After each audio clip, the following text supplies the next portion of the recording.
welcome you to the town board meeting for Monday, July the 12th, 2021.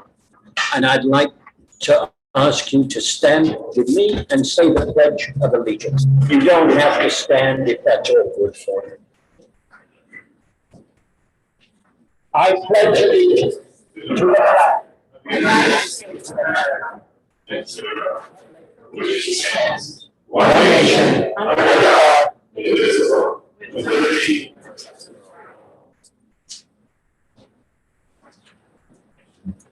all. Expecting that most of the correspondence would be about cannabis. I was wrong. Most of the correspondence I got was about behavior in town board meetings. And I've selected one of them to read because otherwise it becomes somewhat repetitive. I received 8 of these, which are pretty similar to each other. I'm going to read one written by Michael Rudy. My name is Michael Rudy, and I have lived in South Salem with my family since July of 2016. I truly love living in Lewisboro and thank all of you for the great work you've done for the town, particularly as we navigated an unprecedented pandemic. That being said, I am writing to you today about the negative tone that has really taken hold at the town board meetings that I have participated in via Zoom. While all citizens have a right to their perspective, regardless of political party, it is very important that our discourse takes place in a respectful and productive manner. I have noticed that a small group of residents continually attend meetings and do not follow the rules that have been established. This has resulted in people addressing topics that are not on the agenda, speaking out of turn, engaging in negative personal attacks against board members and attacks against residents, and has created an atmosphere that does not foster positive engagement between the board and the town residents. I believe it is very important that the board begin to enforce the rules that have been established. Not doing so sends a message that these rules don't need to be followed and undermines the board's authority and respect. Now that the meetings are being held in person once again, it has also created a potentially unsafe environment for board members and residents who don't feel they will be protected or respected if they have a differing viewpoint. Healthy debate is central to our democratic process. What I have witnessed recently is not democratic. Personal attacks are done to instill fear and silence debate.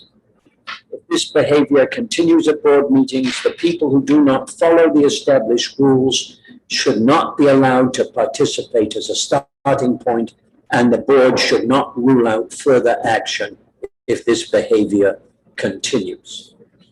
Unfortunately, I'm traveling on business and cannot attend tonight's meeting.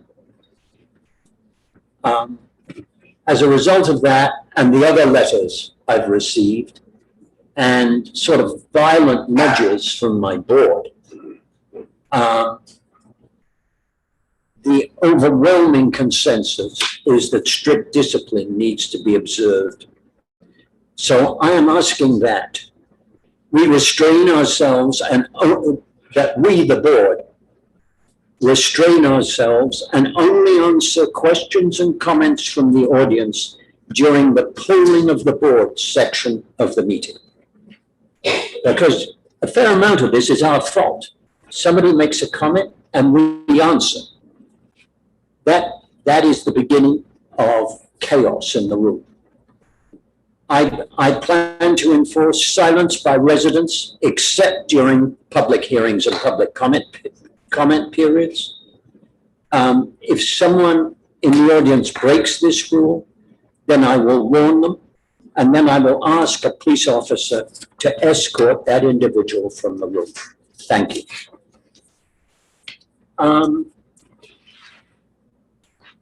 All right.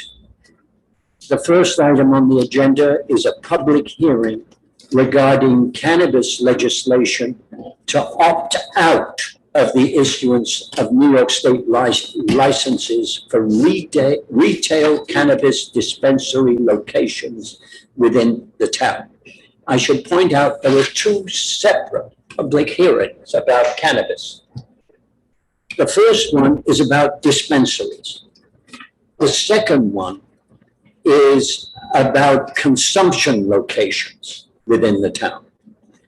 And there are two, they're separate sets of rules. And it's up to the town to finally decide which one they want to do, or both, or neither.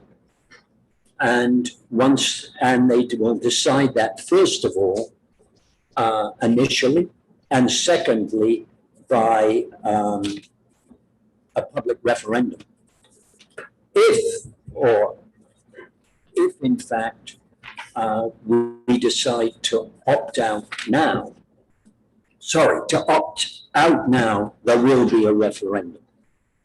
If we decide to opt in to the governor's rule and just follow what the governor wants us to do, then there is no referendum. If we opt out, there would be the option for a permissive referendum. Yes. Right, so in other words, the referendum doesn't automatically go. All right, yeah. Could you have just, Greg, Anything you do in pick terms that of legislation is subject to a permissive. Anything you legislate, presumably would be the opt-out. Can you say a little bit louder? Anything the board does is subject to legislation. No, Mike, I apologize. Any legislative act, any local law that the board passes with respect to the Marijuana Regulation and Taxation Act is subject to a permissive referendum. That means the electors of the town within 45 days can file a petition for a permissive referendum signed by 10% of the voters in the last gubernatorial. And then if that's the case, it can go on the November ballot as a proposition. Or if it's not done in that time frame, it could conceivably be a special election as well. The time frames that the board's adhering to is in the hopes of, if there is a referendum, it goes on the regular general, so that there's not the cost of a special election. so by acting before July 19th, there's sufficient time for the permissive referendum process and to get it on the ballot in November? Yes, without undue cost. Minimum of 60 days before the election to get it on the ballot. And the permissive referendum only applies when we opt out. When you legislate, and right now the legislation is opt out, right? Okay, so that's the only legislation is opt out. You didn't take any action, there's no referendum. Right, got it. Okay. And just to be clear, again, we split it into two pieces, because if we did it in one piece, just to be clear, we split it into the two pieces representing the dispensaries and the on-site consumption, because if we put it in one, you might be okay with one piece and not another, but because it's just one piece of legislation, you wouldn't be able to petition for one or the other. So we broke it into two pieces. So is that what Dan's saying? So, Greg, that's the and/or language in 101-2? We have two separate laws, right? There's opt-out of retail dispensaries, which is public hearing number 1, and opt-out of on-site consumption location, which is number 2. You're going to treat each public hearing distinctly, hear from the public, and presumably you'll close it. And if you vote, then if it's passed, then it's subject to the referendum on each one.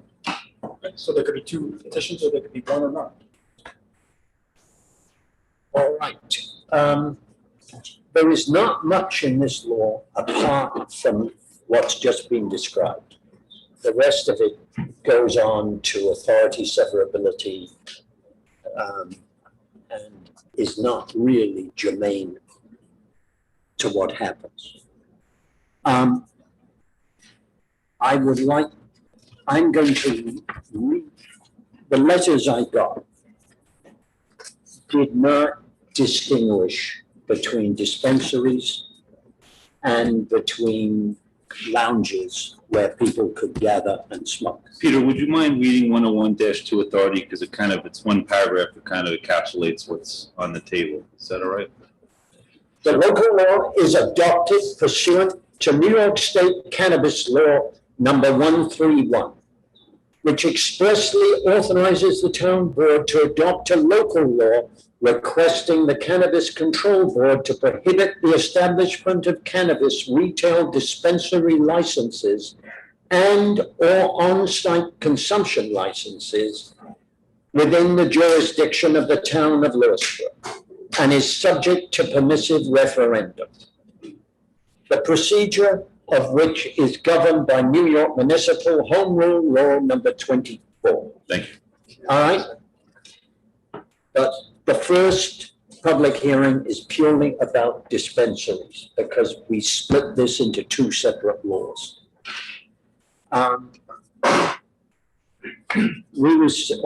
I received, and I is in this case, we, Janet and myself, received 3 letters which were opposed to us allowing cannabis dispensaries.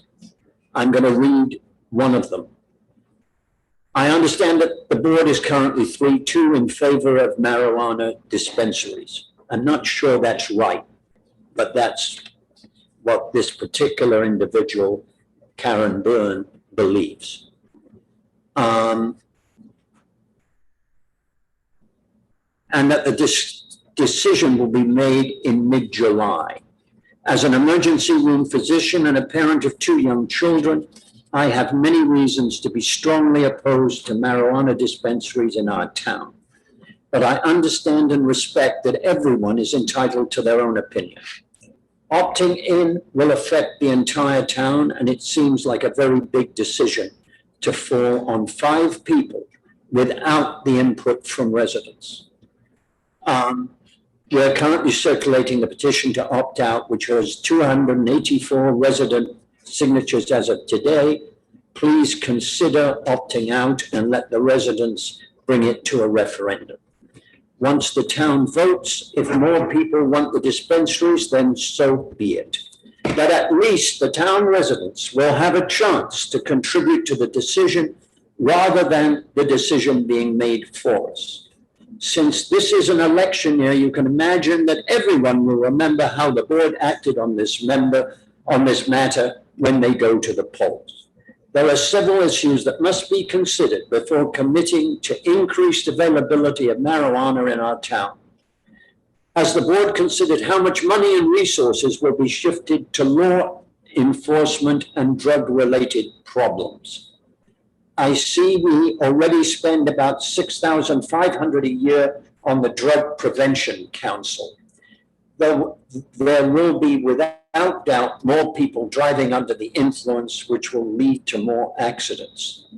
Are we ready to put a strain on the police department, who currently only has 1 patrol car out on the road at a time? As a pure matter of fact, I should say that we now have 2 police cars out on the road. Maybe 1 to 2 is not a huge increase, but it is 100% increase. For 3% revenue, it doesn't seem worth it. I have heard arguments that it will bring business to our town, but I, as many others, will personally go out of my way to avoid shopping near any of the dispensaries. I don't want my young children near drugs. If we opt in, we are clearly promoting drug use and sending the wrong message to our children. If the primary gain from opening dispensaries is monetary, and then quite honestly, it goes into alternative ways to raise money, mainly by getting better stores in town. On the other side of this, Janet and I have received, and other board members too, but I have gone through everything which Janet received and everything which I've received. We have 8 letters in favor of allowing cannabis to be sold in dispensaries in town. I am going to précis the one I was planning to read a little, because it's kind of long, and I'll get for the hook from Janet for going over 2 minutes. It is from Bobby Stultz and her husband, Bobby, and her husband, Bob Fellenstein. You requested our input on allowing legal marijuana dispensaries in Lewisboro. Bob and I feel strongly that these legal dispensaries should be permitted. We should not opt out. Here are the reasons. Data shows that states with dispensaries show little to no impact on teen use and traffic deaths. Since 2012, 11 states have legalized marijuana use for adults. Colorado and Washington were the first places to legalize the drug, and California, the most populous state in the nation, followed them. Among the most pointed concerns with legalization are whether it has caused more young people to use the drug and whether more people are dying in auto crashes caused by impaired drivers. Data shows little change in either area. Surveys of young people in Colorado, for example, show a slight decline percentage in middle and high school students using the drug. In Washington, the rates have remained the same. California data shows an increase in people driving while on drugs involved in fatal accidents. But officials in those states are hesitant to peg the increases on legalization, and researchers haven't shown any increase in total traffic fatalities tied to the changes. For example, California had 8.3% fewer traffic fatalities in 2018, the year that retail marijuana sales were launched, versus 2017. Supporters say the best way to mitigate impacts on society are to license and regulate the industry, funneling some of the new tax revenue back into programs to reduce usage by young people and combat impaired driving.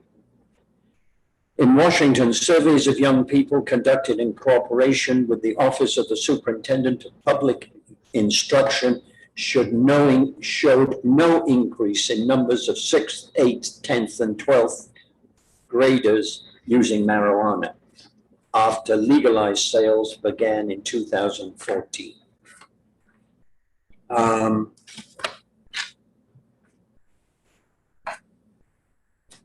Our data showed that state-level legalization of marijuana had generally minor effects.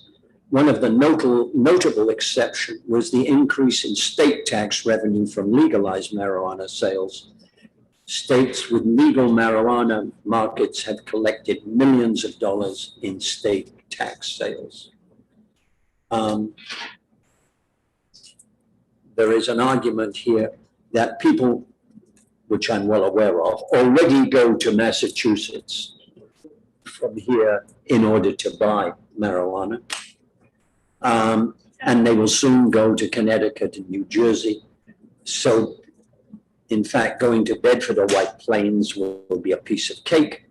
Why should those neighboring towns benefit from legal sales to Lewisboro residents? If we can, with a straight face, say no legal marijuana dispensaries are allowed in our town, then we should also say the same for liquor stores. We don't see a difference. That's one of 8 fairly similar letters. Not all of them include, the one I read includes all the major points. Some of the other ones just focus on 1 or 2. I'd like to open the public hearing. Who wishes to speak? Ma'am, I saw you first. Peter, can you have them come up to the podium? Yes, can you come up to the Please. podium? I know this is going to be difficult, but squeeze through.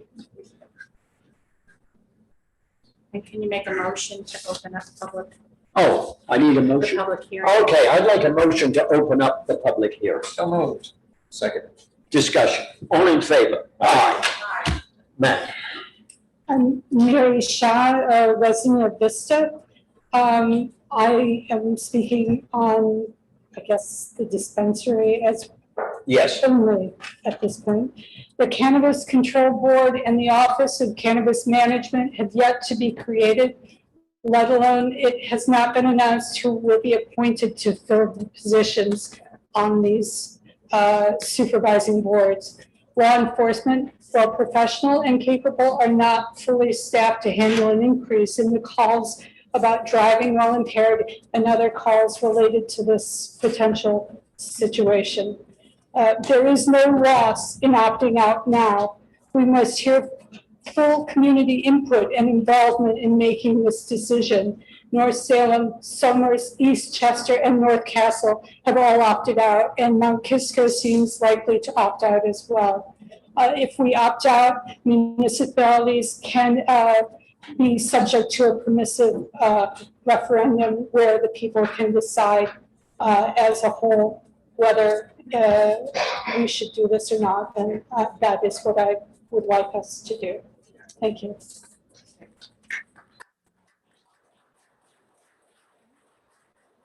Would you like to state your name and your hamlet? My name is Rachel Simon, and my hamlet is South Salem. And I want to speak in favor of dispensaries in the town. I think that a lot of us had great public school educations that included messages from a partnership of a drug-free America, which only later as adults did we realize were alcohol and tobacco lobbying fronts. And now that marijuana is legal, I don't think it makes sense to limit legal businesses in town. The letter you read talked about, alcohol sales. We have legal things for sale in town. This is, a pro-business attitude.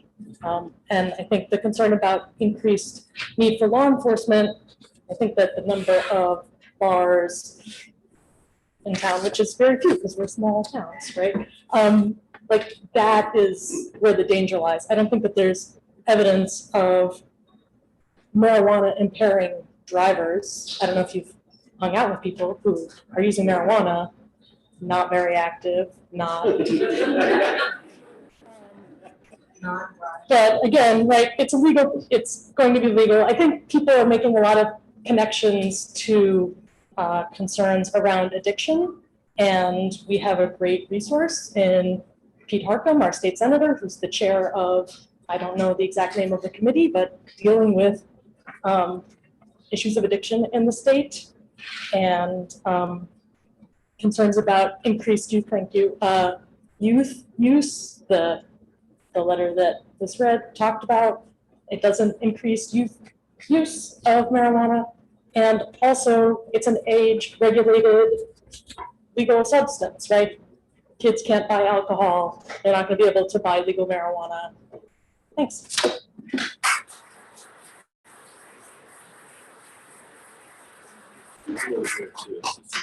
Yes. We remind everybody to try to speak up. I think we could audience online perhaps also. Sorry? Sorry, could you make sure to speak up? I'll try, yeah, no, I get it. I don't have prepared remarks because this was last minute, but Katie Cole, South Salem Hamlet. I'm also speaking for opting in or allowing it to go through the marijuana dispensaries. I don't know so much about the lounges. That's not something that I had an opinion on strongly, but the meetings that I've watched on Zoom, the discussions I've seen on the internet, and I know a lot of you have probably had with me on the internet, they all talk about the use for recreation, and no one's discussing the people who use it for medical purposes and having that locally. I drive up to Massachusetts every few months because THC products, which are not just cigarettes or blunts or anything like that, it's also 2.5 milligram mints that help me manage my anxiety and migraine headaches. and people use marijuana or THC products, CBD products, for things that are not recreational. I personally do not get near a car if I even take 2.5%, because that is what a responsible user does. Same thing if I have a drink, I will sit it out at the Hound or walk home. So I just want to put forth that this is not just recreational. This is also a medical discussion. And I believe the New York State law has provisions for who will get the licenses for selling marijuana, and it is for women and Black New Yorkers. I believe there's a proportion of the licenses are going there, and so I think that's a great, as far as the business that was mentioned, it's a business opportunity too for people who are not in business in town already. Thank you.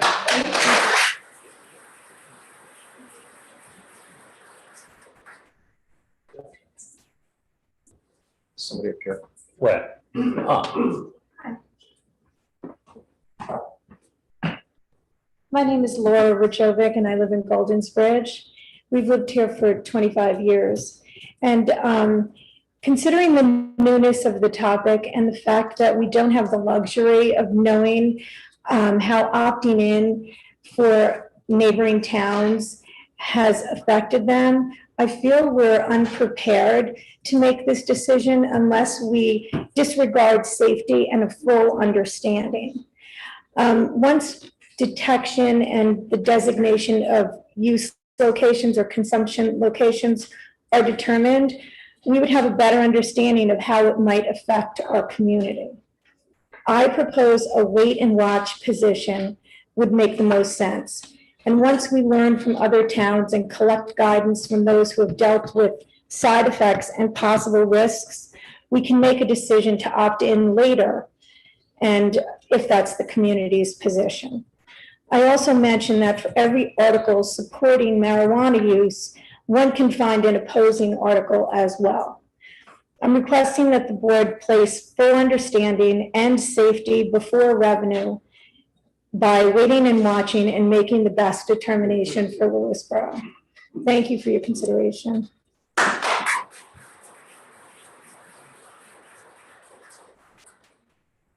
Somebody else there. No, the person. Go ahead, the person can go first, that's fine.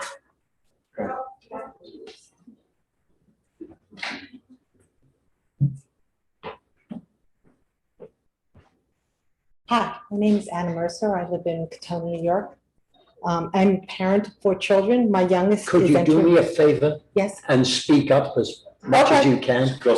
So it can pick up on the microphone as well. I'm a parent of 4 children. My youngest is entering her senior year at John Jay High School. I moved here 24 years ago because of the rural nature of the area. I accepted the longer drives to major department stores and supermarkets for the country-like atmosphere of our area. I remember why when the town refused to allow a Starbucks in the Cross River area for fear of commercializing the area with big box stores. Why would we opt into a marijuana dispensary without knowing all the state regulations and guidelines, without studying the impact it would have on traffic flow, or what, if any, the impact to our rural town would be? I would also like to say that I've worked through the entire pandemic at an area nursing home.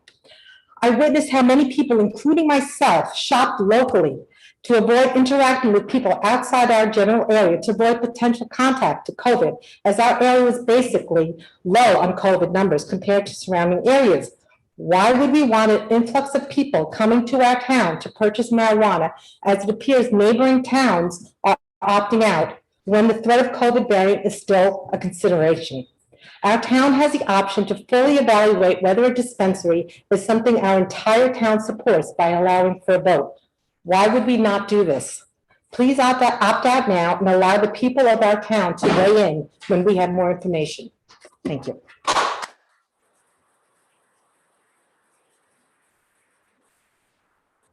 Oh,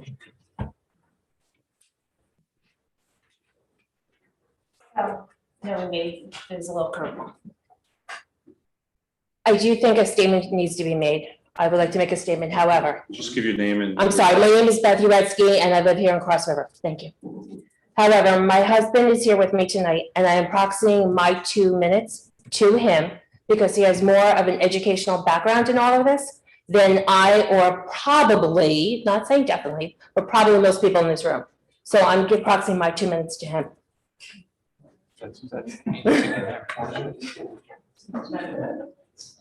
It's up to Parson. It's up to people. I promise I'm not taking much time. Janet, I'll be as quick as I possibly can. Right.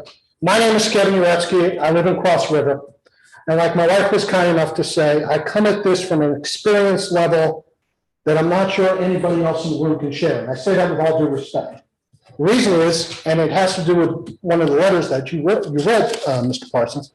The fact is, I lived in Washington when marijuana was legalized, in Washington State, yes, okay? Washington City or Washington State. Oh, good. I lived in Washington State when marijuana was legalized. And I watched this play out through communities all over the area.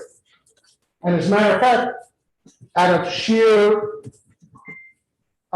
clarity and just to be honest with you, I did it as a member of the meeting.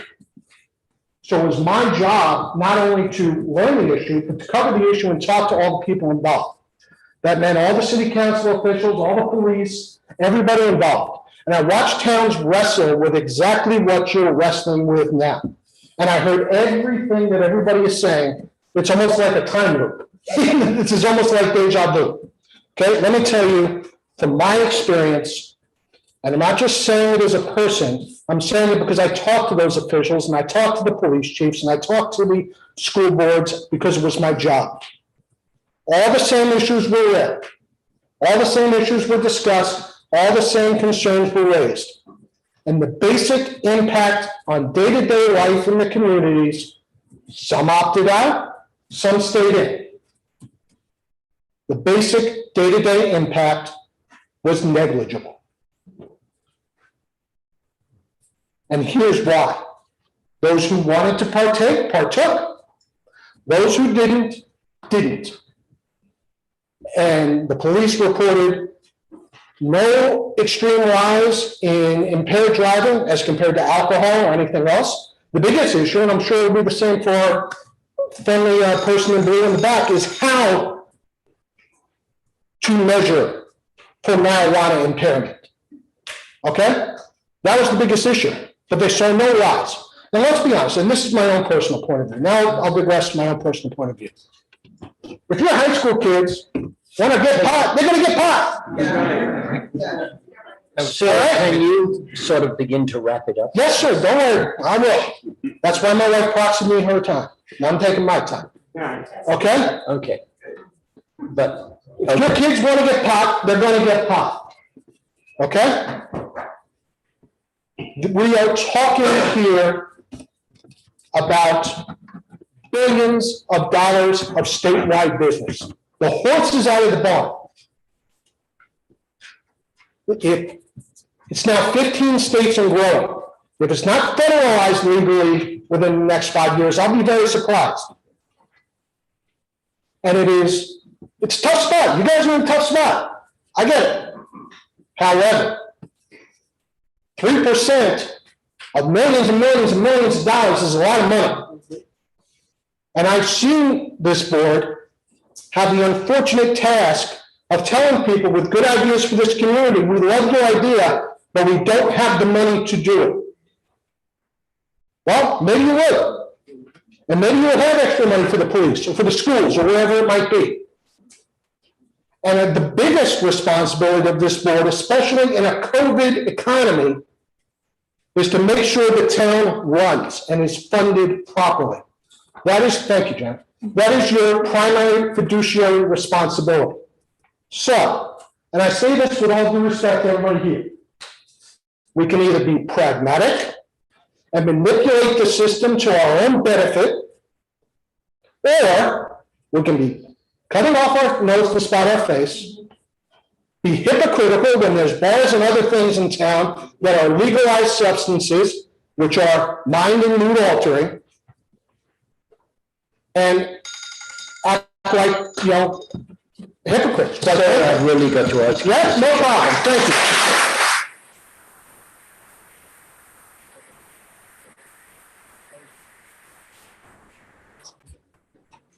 else wishes to speak, raise your hand if you would. Sorry.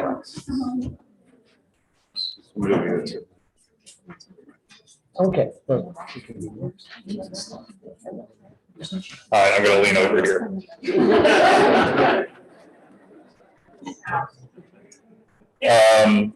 Hi, my name is Jeremy Zidemmer from Golden Bridge. I'm not speaking in favor or in opposition. I'm speaking for better data collection before the board decides. I want to speak about basically, Katie spoke really well to this. There are communities that have historically been disparately impacted by marijuana prohibition nationwide and disparately stand to benefit from marijuana legalization and welcoming it into our town. And I really think that the board needs to consult privately with members of those groups before it makes a decision and puts it out to the entire 12,000 people. According to the B-House Justice Initiative, which is a New York organization dedicated to healing harms caused by the disparate enforcement of cannabis prohibition, more than half of all drug arrests in the U.S. are for cannabis possession, and despite roughly equal usage rates, people of color are almost 4 times more likely than white people to be arrested for cannabis.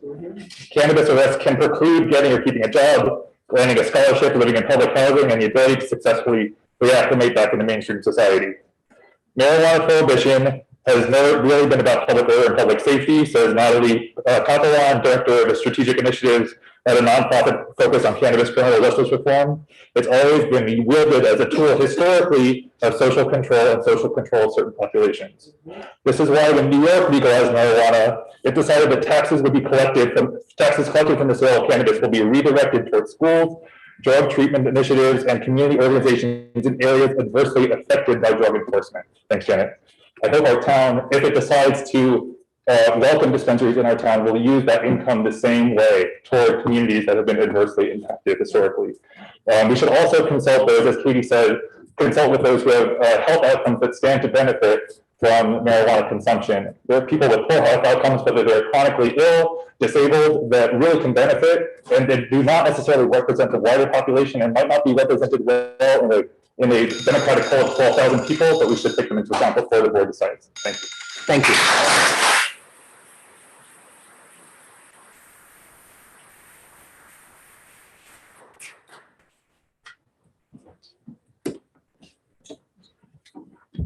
Hi, I'm Katie Case from South Salem. I'm opposed to pot dispensaries and lounges in our town. Like many others, what drew our family to the area, beyond the great schools, was that it seemed like a safe, family-oriented place to raise our children. I fear that not only could the dispensaries affect the illusion of that, but also the reality. Even the people not opposed to the dispensaries say, okay, but not near me. They all want to offer a different place that it can be. So what is that going to do to the real estate values for homes near dispensaries? What about the small restaurants and shops that are frequented by families? Will the draw to bring drug-seeking people from out of town be enough to offset the potential loss of patronage from families in this town? Also, do we want that to be the draw to our town? I would think that if we were looking to draw people to our town, community events and sports would be a great way to do that. So, since I've been on the whole baseball kick, if we're going to talk about weed, there are weeds that need to be focused on the baseball fields first. So let's get those out of there so that the kids aren't getting poison ivy while they're sitting in the dugout. And I'm sure that the people from visiting teams would feel the same way about that. And lastly, after witnessing last week's meeting, I left feeling very defeated in a lot of ways. I had to leave early because I was so distraught over how it was going on. I felt there was many important issues and concerns raised, and they were not given adequate weight before being voted on. I did not feel like the voice of this town was reflected by the board and their decisions, and I'd really like to see us opt out and let the residents make the decision. Thank you.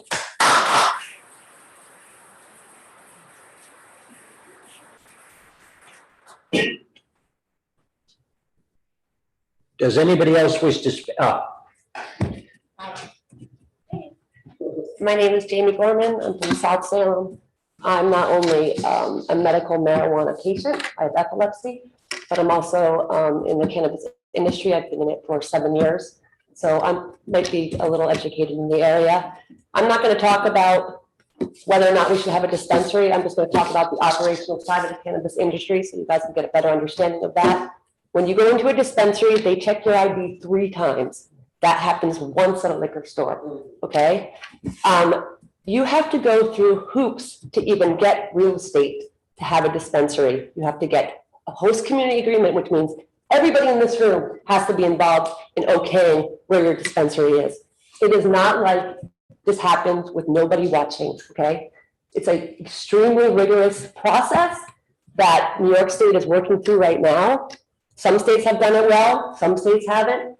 Social equity is by far the most important thing in New York State, and we have to make sure that we do it right. So before we get the emotional part involved in it, understand that there's a lot of people who depend on marijuana to get them through the day. If I don't use it, I have seizures on the ground and I die. So you decide. Another thing, I'm a mom, I have kids, I understand the sensitivity around it. I keep it as far away from them as possible. But I have to say, 250,000 kids under 21 die every year from alcohol consumption. Use your brain as parents. And then again, the rate of consumption used by kids under 21 is down because their parents are using it. I'm sorry, it's not cool anymore.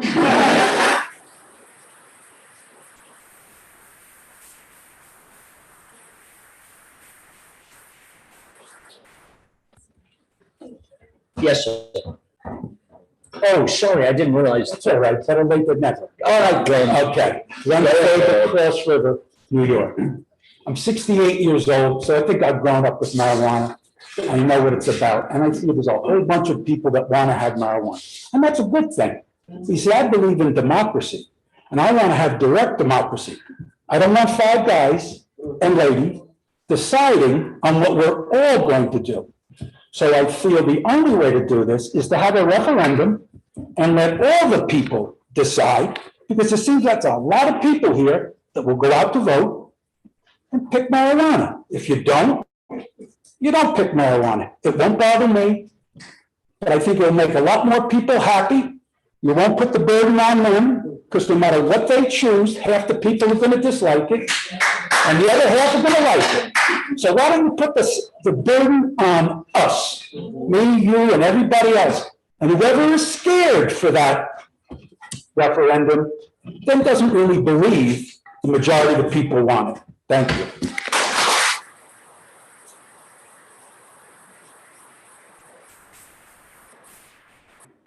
Hi, my name is Mike Glenn. I live in at Lake Atona. So I'm a high school principal, a public high school principal, and I don't have an opinion necessarily regarding an opt-in or an opt-out. But what I can tell you is that I think it's pretty clear based on the evidence that we've gathered over the last 30 years that our drug laws in this country have been based on pretty systemic racist types of decision-making in our country. Medical marijuana is something that's been used for hundreds of years. And as a high school principal, I can tell you that marijuana use is the least of my problems. It's the furthest from what I have to deal with on a day-to-day basis. And so, you know, the notion that marijuana is a drug, I personally find to be, you know, really difficult to reconcile because, you know, as many people have said, we have liquor stores, we have bars, we sell cigarettes, we sell all kinds of hyper-caffeinated products in our gas stations and our supermarkets. And so I think that if we're going to isolate marijuana legalization as problematic, it's really based on the continuation of a lot of systemic inequalities that we have kind of adopted here in our society. And again, we work in my school with a lot of kids, mostly kids of color, and those are the kids that are most adversely affected by the laws that we have established nationwide. And if marijuana legalization provides job opportunities, educational opportunities, or other community opportunities for any of our kids, it's up to us as parents, and I have 2 young children myself, it's up to us as parents to be parents and make sure our kids are educated on how to be safe and responsible human beings in the world. So I don't have an opinion on opt-in or opt-out, but I think the fear-mongering around marijuana and drug laws is something that I would appreciate if other people maybe did a little bit more research on as well.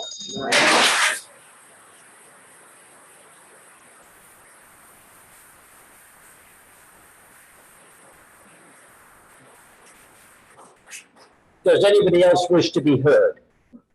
Yes.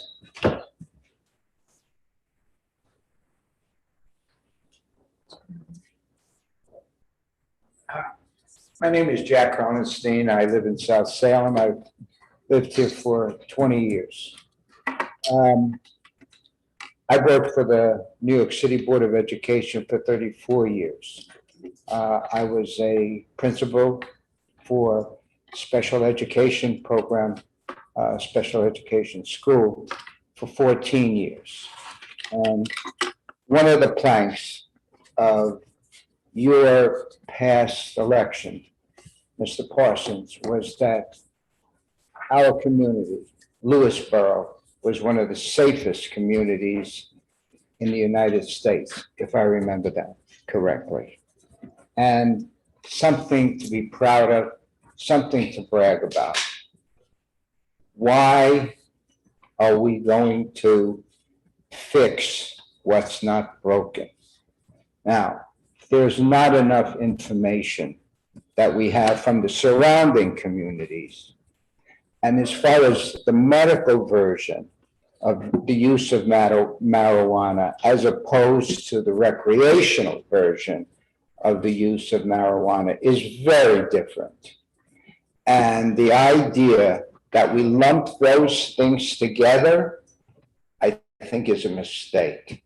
I think we have to separate the medical needs for those people who require it, to the recreational needs. And yes, I do believe that if the children that need medical marijuana, they should be offered the opportunity to get it. But otherwise, again, I say to you, look at our community now. Look at where we are. Look at the number of our police department, okay? If this is about money, we're pursuing the wrong route. No, this is not about money. This could hurt us. This could change everything about us. They need to go to Massachusetts, let them go, okay? But right now, don't fix what's not broken.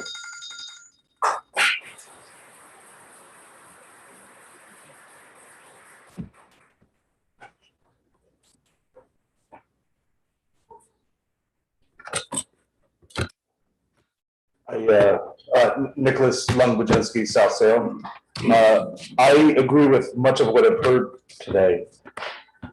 And I don't want to trigger both sides of a culture battle, but I think there may be a compromise where we maximize different sides of this issue.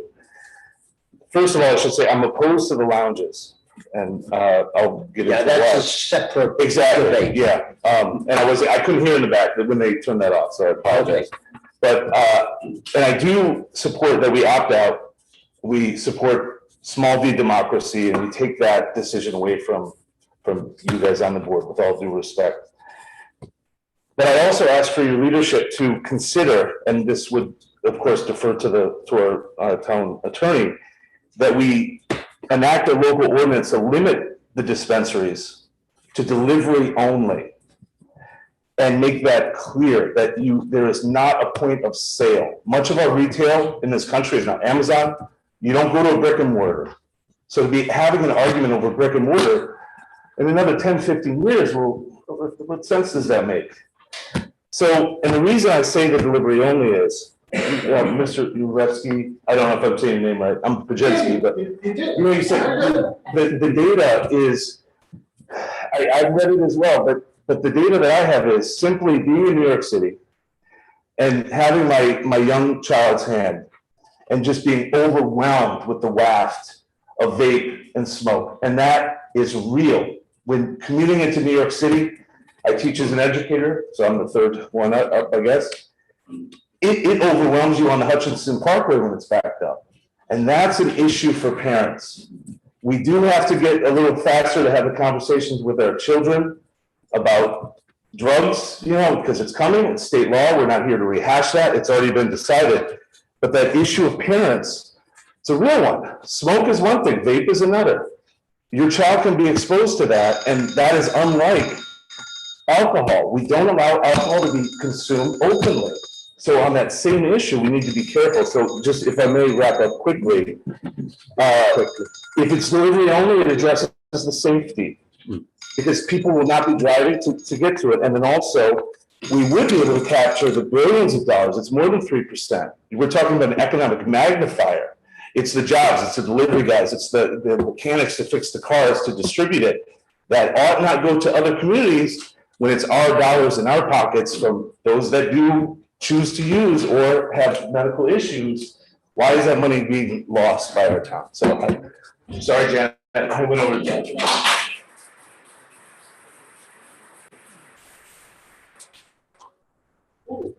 If somebody else wishes to speak, please raise their hand. Was that? We have one. No, I guess one. Okay. You want to go first? Or you want me to go first? Wasn't planning to talk at all, but my name is. Good evening, my name is Zef Bedbuk. Been in the corporate world. I'm all for smoking or not smoking. It don't make a difference nowadays. It really doesn't. That's the truth. Right now, you opt in or you opt out should be done with referendum. None of you really should put that burden on yourself. However, state or local law, it's one thing. Big corporates in America are still testing for drugs and not allowing them. They don't test you going to work for mega companies for alcohol, wine, Prosecco. They test you for drugs. Hopefully that'll change within a year or 2 or 3. It's irrelevant. I could tell you firsthand, I never smoked. I'm really dying to try smoking. Might as well somebody can help me. Hopefully it becomes legal. But honestly, I'm not gonna go over a minute. I would recommend you beautiful people, let these beautiful people decide. Why take it on you? It's like a penalty kick. Why you wanna take a penalty kick? Mr. Parker, it's a sore subject. Why not?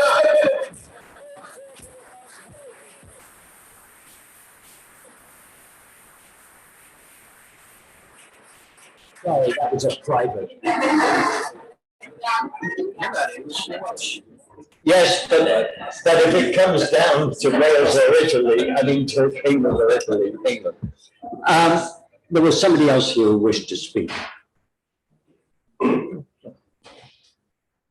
If nobody else wishes to speak, then I'm going to propose we bring the public hearing to a close. Do I have a second? Second. Discussion. All in favor? Aye. Aye. Does the board want to discuss this one now or discuss them both together at the end? I'd say both together is Yeah, easiest. so I both mean, together. if anybody has any additional comments Okay. on the second component, do that. That's my suggestion. All right, let's go on with discussing on-site consumption locations. So we have to we close the hearing yet? Yes, we did. Yes, we close that, we have to open this one then. Oh, all right. This is tedious. I'd like to propose that we open the public hearing on allowing cannabis on-site consumption locations under the New York State Cannabis Law, Article 4. And it is the intent of this local law for the town of Lewisboro to opt out of allowing on-site cannabis consumption locations within the town of Lewisboro that will otherwise be allowed under New York State Cannabis Law, Article 4. Does anyone wish to speak on this? You have to open it. Yeah. Oh, all right. Second on the motion. Thank you. Discussion, all in favor? Aye.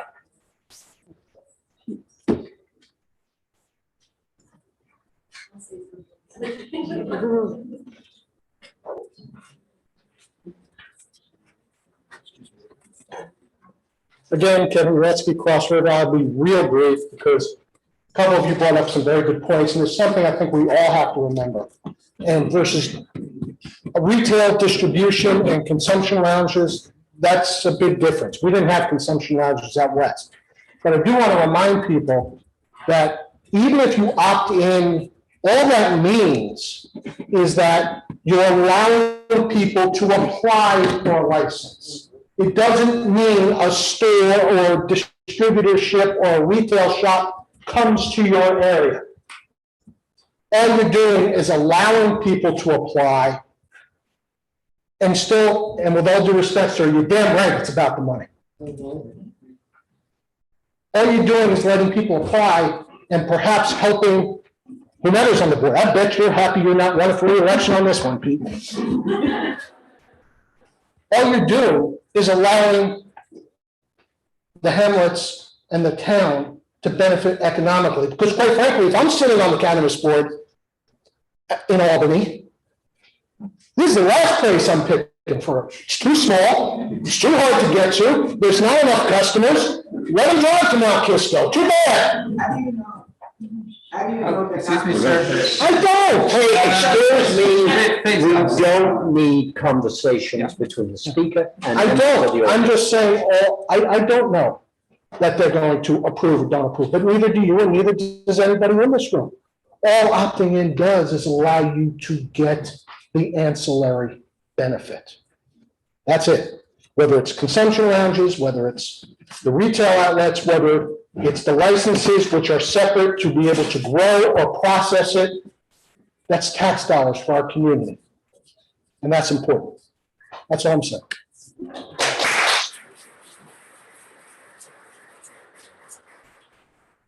Does anybody else wish to, oh, sorry, Glenn. Okay, hi, Glenn DeFavor again, and I agree with this gentleman. Let the people decide, not the businessmen that want to come here and sell marijuana. That might be good. I might see you online. No, you won't. Okay, well, that's cool, but I want everybody to decide, not business, not these guys. I want everybody to decide. Democracy. It's amazing how the people that I always hear about democracy and transparency and inclusion, they don't want to have it now. What is the problem? Let's be consistent. Thank you.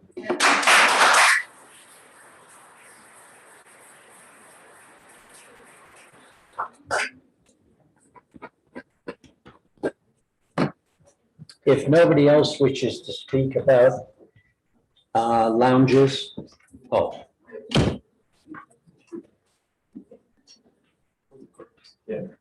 Nicholas Budzinski, South Salem. I'm opposed to the lounges.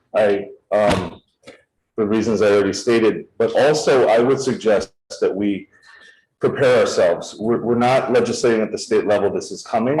And just in front of the Greenway the other day, there's a lady smoking a cigarette. Most people didn't notice it. I did, because often I have, little kids with me. And we should brace ourselves in any of those places, public spaces, that get more signage to make it clear. Because when people come from out of town, looking around, they're sitting in their car, and then we have a huge waft of air in that space that we all traverse, in our day to day. So that's, I just wanted to add that. Thank you. Thank you.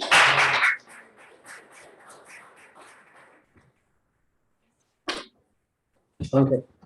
I did not want to come up here, but I'm wearing my dog. Could you give us Nick Master with the dog badge? So I've heard a lot of people that have a lot of knowledge. I haven't really heard anybody that has a lot of knowledge medically. And as far as monetary, life is not all about. A name and a hamlet? I'm in South Salem. Okay. So as far as monetary, I would ask, cigarettes got taxed, so we can raise all these revenues, and I haven't seen, where did that money go? Where did that money go? In New York City, where I lived, if you smoked outside my building and you were a resident of that building, it was a smoke-free zone outside of the building. Yet you're talking about bringing marijuana in. Which, listen, I'm not saying I'm for it or against it. I'm just telling you, the only thing, and I sat here heard, the only thing I hear positive is the monetary. And if somebody were to tell me how much money you would bring into the town, you probably don't even know. You don't even know. So the reality is, if you want to get into the medical aspect, no, marijuana is not good for you. So just like a cigarette, smoking is not good for you. And if you take a look at marijuana dispensaries, what the number one product that they sell, number one product is what everybody knows they call weed. So that creates a smoking effect. I don't think that's a healthy thing. But listen, I'm not telling you I'm for it or against it, but I don't think we should make that decision based on money, what money we would bring in, because then why don't you let a Starbucks come in and make you $50,000, $60,000? I don't understand why you need to do that. So again, I would just say to you, I think that the gentleman that was here before is absolutely correct. We should let the town residents vote on the matter.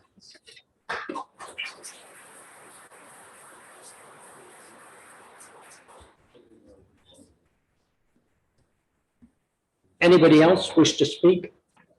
I'm going to propose closing the public hearing. Do I have a second? Second. Discussion. All in favor? Aye. Aye. I'm tempted to take things in reverse and go first of all to the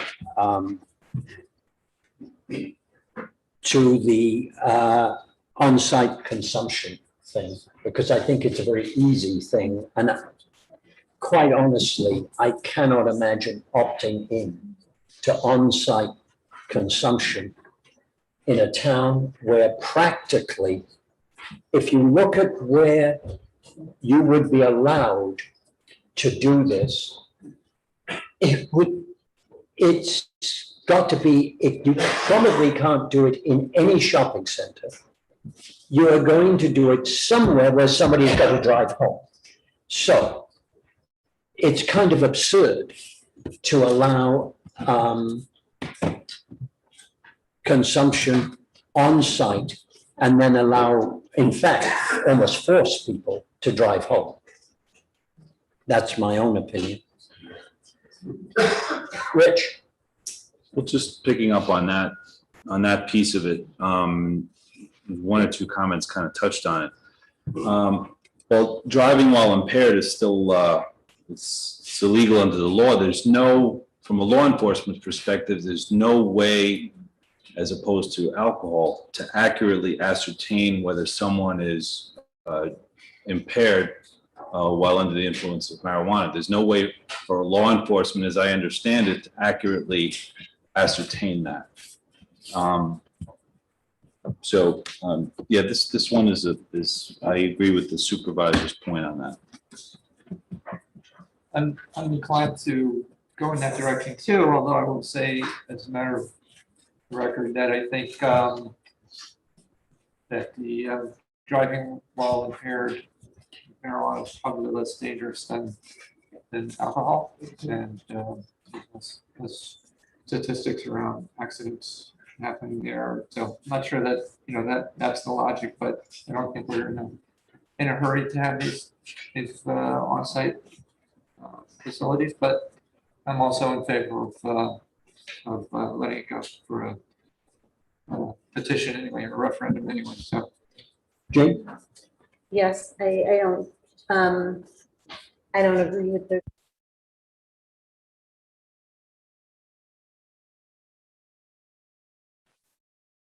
and driving actually says something when you actually can detect alcohol pretty well, even though there is a breathalyzer test.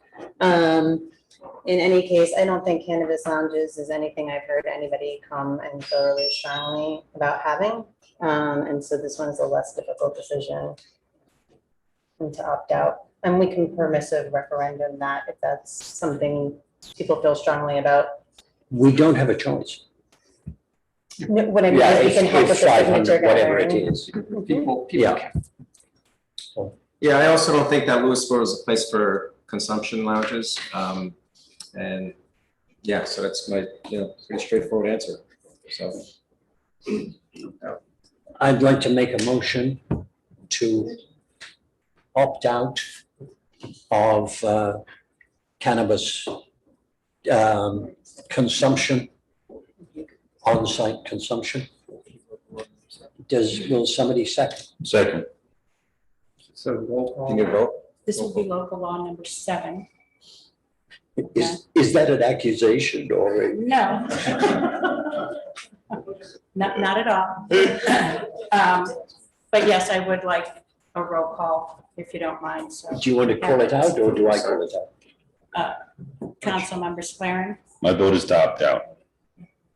And my vote is to opt out. Okay. And my vote is to opt out. Opt out. Opt out. Okay. Thank you. All right. I tried to get that one out of the way early because it's struck me as a no-brainer. That leaves us with discussing cannabis dispensaries. Well, I've been pretty consistent on my position on this over the last number of weeks. I appreciate everybody's input, and it was very constructive and helpful and thoughtful, and I appreciate everybody's perspective on it. Thank you for that. What is going to have me come down on the opt-out position is letting small d democracy reign here is important to me on this issue. So I want this to be a subject of what the citizens want to do through the permissive referendum process. I think it was Nick was mentioning this, and this is something I've been thinking about. I don't think, there was a couple of comments. I don't know if economically a retail dispensary will work in our town. And I think there's a window here that like a box store. I just think of the Amazon, and this is something I've been thinking about the last couple of weeks. I think that just like a retail pharmacy in general is kind of becoming antiquated. I think that there'll be a time when a retail dispensary will become antiquated. And in our town, this is another comment that was made, we do not have the foot traffic, we do not have the vehicle traffic that's going to allow such a business in our town, the way it's set up, to thrive. So I think any argument as far as comparing marijuana to alcohol, that's a non-issue. I agree with all the provisions in the law as far as liberalizing medical marijuana, the legality of it, expunging prior criminal convictions related to it. Those are all good things, the social justice component. Those are all great points in the legislation, which this has nothing to do, our position on this. So that's how I'm going to come down to opt out on the retail dispensary. Yeah.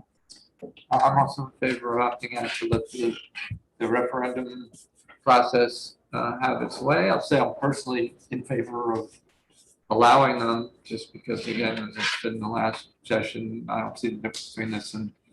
I'm sorry. So I'd say I'm in favor of also opting out of this one, although I'll just state my personal position is I'm in favor of actually allowing them, and would encourage people to petition for it. And just because I don't see the difference between this and really a liquor store, and there's no reason to have a position that prejudices one versus the other. I think that's kind of not fair and kind of old thinking.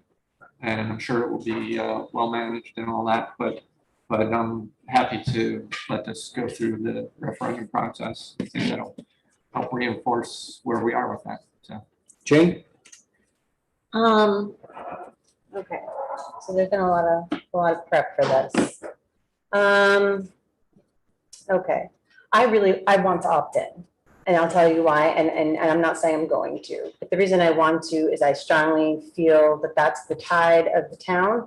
I think it's economically a good decision. I don't think that we're going to get our percent of the sales tax if we opt in later. I also have a feeling that if we opt in, first of all, somebody very clearly commented that this is a stringent licensing process that involves the public like nothing else. So this is not like, oh, if we opted in, this would be a willy-nilly, like who knows what's going to happen next. It's well regulated, and that's been demonstrated where it's been legalized. So I think it's economically a good decision because we know right now if we opt in, we're going to get that sales tax. I also think it's small business friendly. We're talking all the time about being small business friendly, bringing in traffic, and then you have this like golden opportunity to do so, but we don't want to take it. We're scared. And I also think it's forward-thinking, innovative. I think it's a forward-thinking, innovative, and diverse industry, and those are all just good things. However, I do believe in democracy with a small d, and I am in favor of it, as I have said, and so I am enthusiastic, maybe cautiously enthusiastic about the permissive referendum process, which is going to include signature gathering from about 600 residents, and then it will be on the ballot and everybody can come out and vote for it. Is that correct? About 600 signatures. 10%. It's 10% of the voting public, of the voting of the gubernatorial, and which we had estimated to be about 600 signatures. So, That would be 300 per issue, James? No. Of the total. Your point about the foot traffic is good, and I actually I want to make that versus what Rich was saying, that there's not enough foot traffic to survive. Then you might as well say that about any business in town. I mean, like if we can't, if that business doesn't have enough foot traffic, then what business possibly could? So I think your point is well made. Also, that it can help create an atmosphere which will feed over into other businesses' success as well. So. Yeah, I will enthusiastically embark on the permissive referendum process with you all who are interested in doing so. Okay, I will admit, I don't necessarily believe in democracy with a small d. I actually believe that this is a representative democracy. We elect people to take the decisions for us. And if you don't want to take those decisions, then you shouldn't run for election.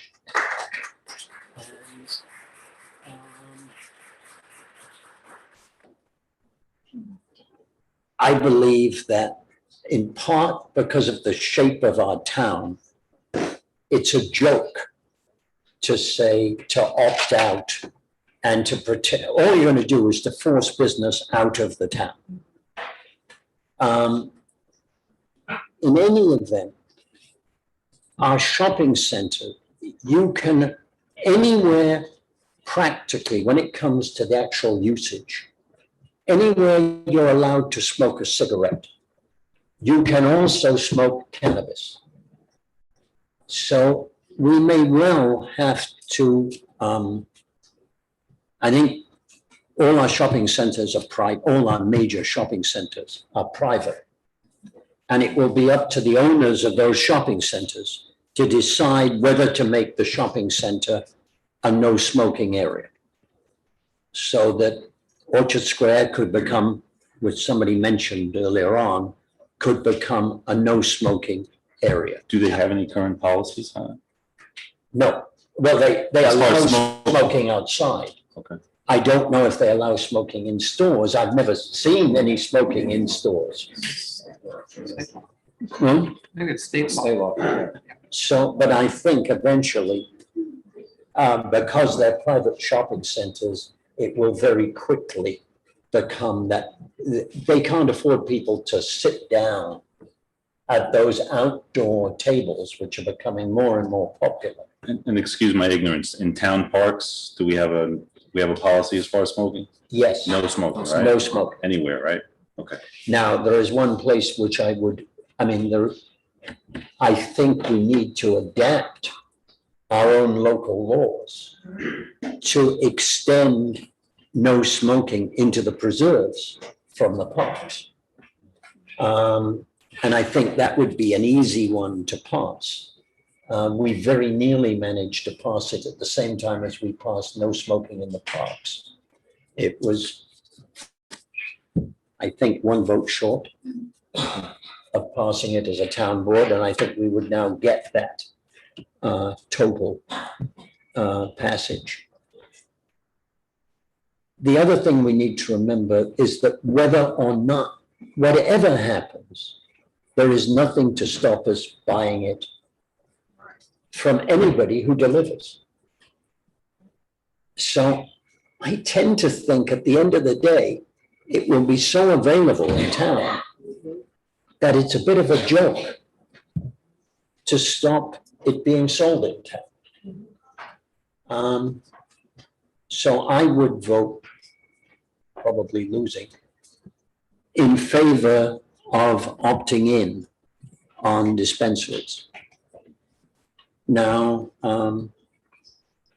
you want a roll call vote, Jenna? I would, Tony. Yeah, can I just say? Oh, yeah, sorry, I just- thought I'd asked you. No, you didn't. You just get right over me. But it's okay. Well, you're small. So, yeah, no, I'm sitting back, keeping away from me. Yeah, so I think, as Peter said, we're elected to represent, be representative of the community, and it's up to us to enact local legislation. But there aren't too many opportunities that are given to allow the residents of the town to make a decision, and this is one of them. So I do believe in small d democracy. So as a result of that, I will opt out. I feel that it's up to the people to make the decision. Apparently, according to Greg, though, actually, anything could be petitioned onto the ballot, pretty much, or any Yes. refutation of something we passed. So that's not exactly the case. I mean, I agree with you that in most cases that, yeah, we should be doing our jobs and legislating, and we've been elected to do that. I just thought this one is exciting enough and kind of enough of a hot button thing that I'd like people to know that it's more popular than you think. If for those who are kind of have a lot of misgivings or fear of it, and so I think this would be a way that it's part of the communications process rather than just abdicating our authority. I think as we talk through it, one concern I have is if surrounding municipalities opt in and we wait and put it on the ballot, while it helps us to pull the residents and get a real feel of where they stand, I still feel like it's,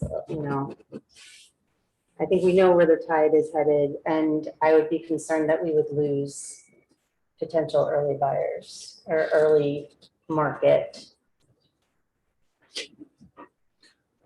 I think it's going to move right that fast. And for those people who are, maybe live in town or thinking to maybe participate in this, well, they should get out and help petition, and that would sort of, in a sense, be a market survey for them too. So it would be a terrible, terrible thing. The only comment I'd make is I've been surprised by the number of semi-senior citizens, not as old as me, but in their 50s, 60s, who've come up to me and said, I'd like to stop driving to Massachusetts.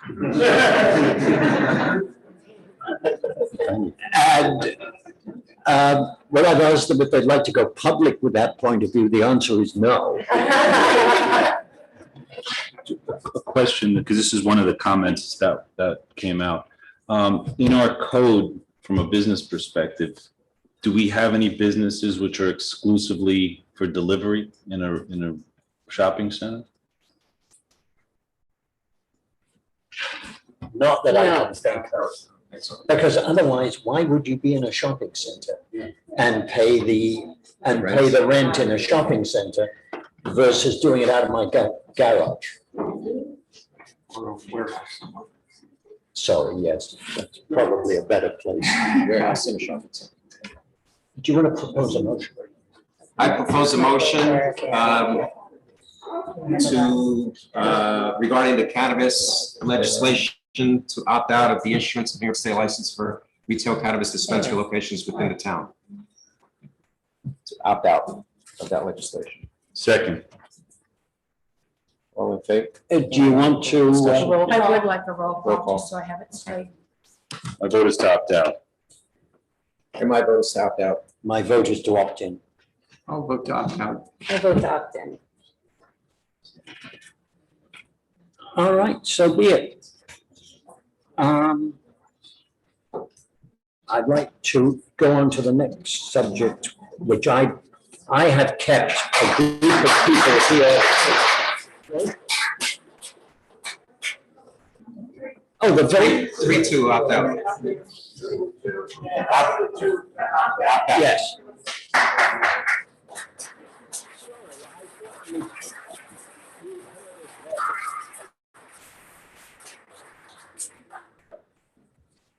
All right. We've kept a series of people waiting for longer than I like. So I'm going to move straight on to a resolution. What about the third public hearing? Oh, I'd forgotten about our highway superintendent. I better do that. Yeah. Well. Okay. This is a public hearing regarding the highway superintendent's position. Currently, that is an elected position. And I believe we would be better off if we made that an appointed position. Poundridge doesn't seem to have had any trouble with it being appointed, which would be the nearest to us in terms of size of everything else. Do you have any more feedback from them as far as how Pound Ridge is? They're happy with it. Why? Why? Because, well, the highway superintendent is happy with it. Right. I'm sure. Probably because he's appointed and doesn't have to run for election every 4 years. And do they have in Pound Ridge, like our proposed resolution for a 4-year appointment? Do we know? A 4-year. I don't think they've got any time limit on it. Okay, because our draft resolution has Says 4 years, yes. Yeah, okay. Because I felt it was a good idea to have some time limit.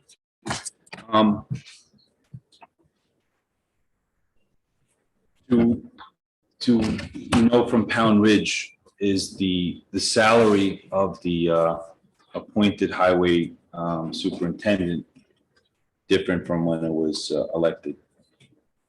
Did that go up or? It went identical. Yeah, okay. Over there. Here, I think it might well have to go up a little. Why is that? Because I think there is a certain absurdity in the fact that the lowest paid person in our highway department is the highway superintendent. Is the highway superintendent. Well, we have a public hearing, I guess we're doing this out of order. Yes, we are. I was trying to get into the public hearing. All right. This is a public hearing on converting this job to being an appointed job instead of an elected job. Does any, I'd like to propose we open the public hearing. Do I have a second? Second. Discussion, all in favor? Does anybody wish to speak on this? If nobody wishes to speak.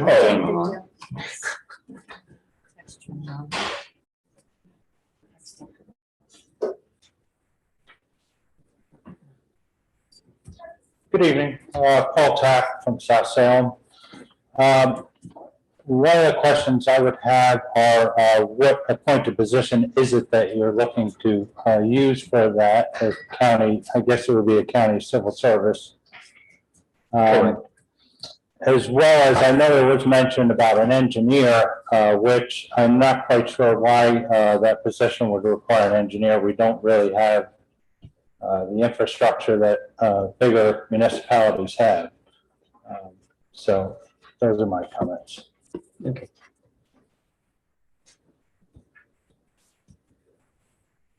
We would be requiring that that somebody passed a civil service exam.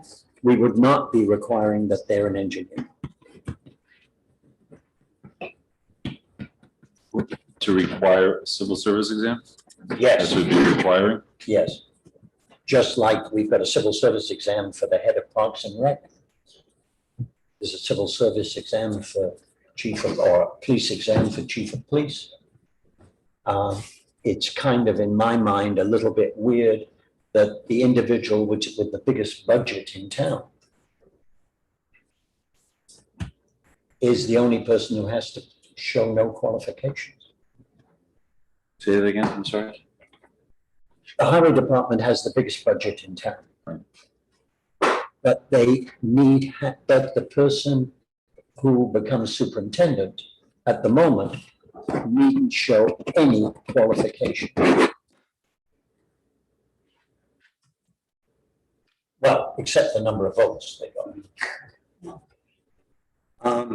Meaning that anybody can run for that position. Yeah, Not have even experience. Even me. Not even show. And if you're not careful, I'll run for it. Anybody else wish to speak? I'd like to propose clearing. Would it be okay to ask what the salary for that? Come on. Well, I'm at the podium. We want to get you on the mic.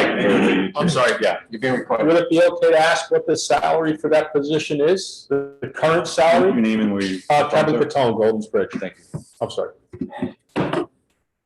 I believe it's in. We said the process is like, comments, we're not dialoguing. Is that Yes, correct? okay. That's a question? Yeah, questions, even questions. So when all of the input is done, we'll discuss among ourselves and we'll make sure we speak to that as much as we can. Just as a matter of process. Okay. If you haven't heard it. While you go on talking. Is there anyone else that wants to come up?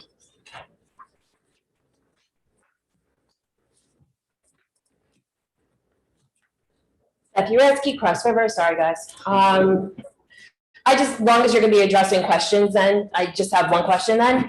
As far as I'm concerned, and if I'm wrong, among your discussion, please correct me. But my understanding is head of recreation Dana is a full-time employee of the town. So if that is true, then I'm not sure I understand why this position, we're only looking at either appointed or elected. Why isn't this position? And I don't even know who you're considering. I don't even know the person. I have nothing. It doesn't matter who it is to me, right? All I'm wondering is why isn't this position also a full-time employee of the town, especially since Mr. Parsons indicated that this position has the largest budget of our town.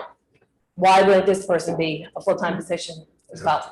So that's my. It is a full-time. I'm sorry, not full-time, an employee of the town, and we're not supposed to talk. A full-time employee as opposed to an appointed or an elected position. That's my question, so thank you. Yeah. Anybody else? I'd like to propose closing the public hearing. Do I have a second? Second. Discussion? All in favor of closing the public session? Aye. Can I just comment during the discussion? Yes. Formally, Dana is appointed. Yes. Yeah, she's appointed, a full-time employee, it just means hired by the board. Right, we appoint all the heads of departments, so, yeah. And then it would be consistent. Exactly. Thank you, Jana, I appreciate that explanation.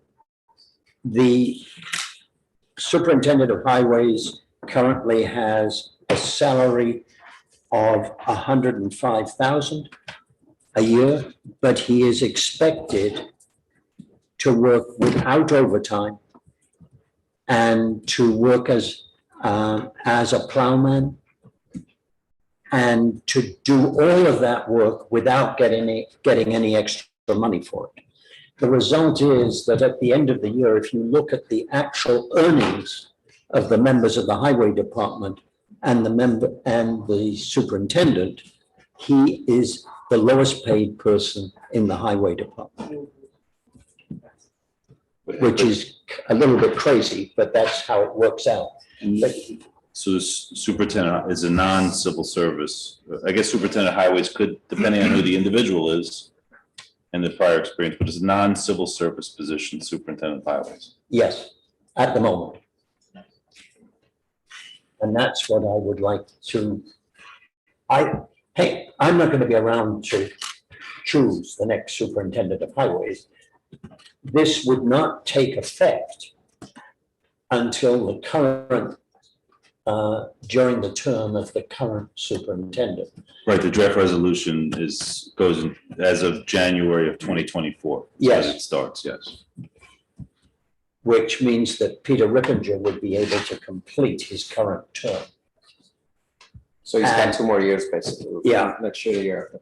And anybody who, it would also give possible candidates plenty of time to prepare to compete for that position. And it's something I wanted to do for some time, but haven't done because I don't want to go up against Peter. But when Peter told me he is definitely going to retire at the end of this term, then it seemed to be an opportunity. And I hate to tell you, it takes this long to do it. If we don't do it tonight, then we will end up with an election in 2023.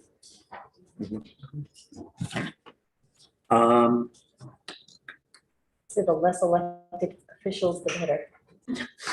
No offense, Janet, you're doing a lovely job. Mary, Janet, would you like to call them? Well, I still have more. So in Pound Ridge, what do you, based upon your communications with Pound Ridge and how they've changed, what do you see, or what's Pound Ridge's experience with the benefits of shifting from an elected to appointed position?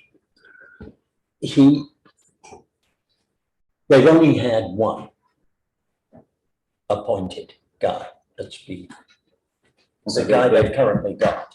They've never had an elected? I don't think, no. They had electeds. The guy in the job got pushed out, which may not have been a good thing, by turning it from elected to appointed, because I don't think he wanted to take the exam. He was not an exam type guy. So he opted to retire. I mean, I think this is an opportunity for us to have somebody in there who accumulates experience and maybe gets involved in some of the things that our highway department is less in touch with, which is kind of like the complete streets, safe streets stuff that we're talking about, and pedestrian safety, being more integrated with some of the other discussions that go on. Do you think we've been at a disadvantage? And I don't know the answer to this question. Do you think we've been at a disadvantage not having an appointed one by way of the highway superintendents we've had over time that have been elected and their qualifications and ability to do the job?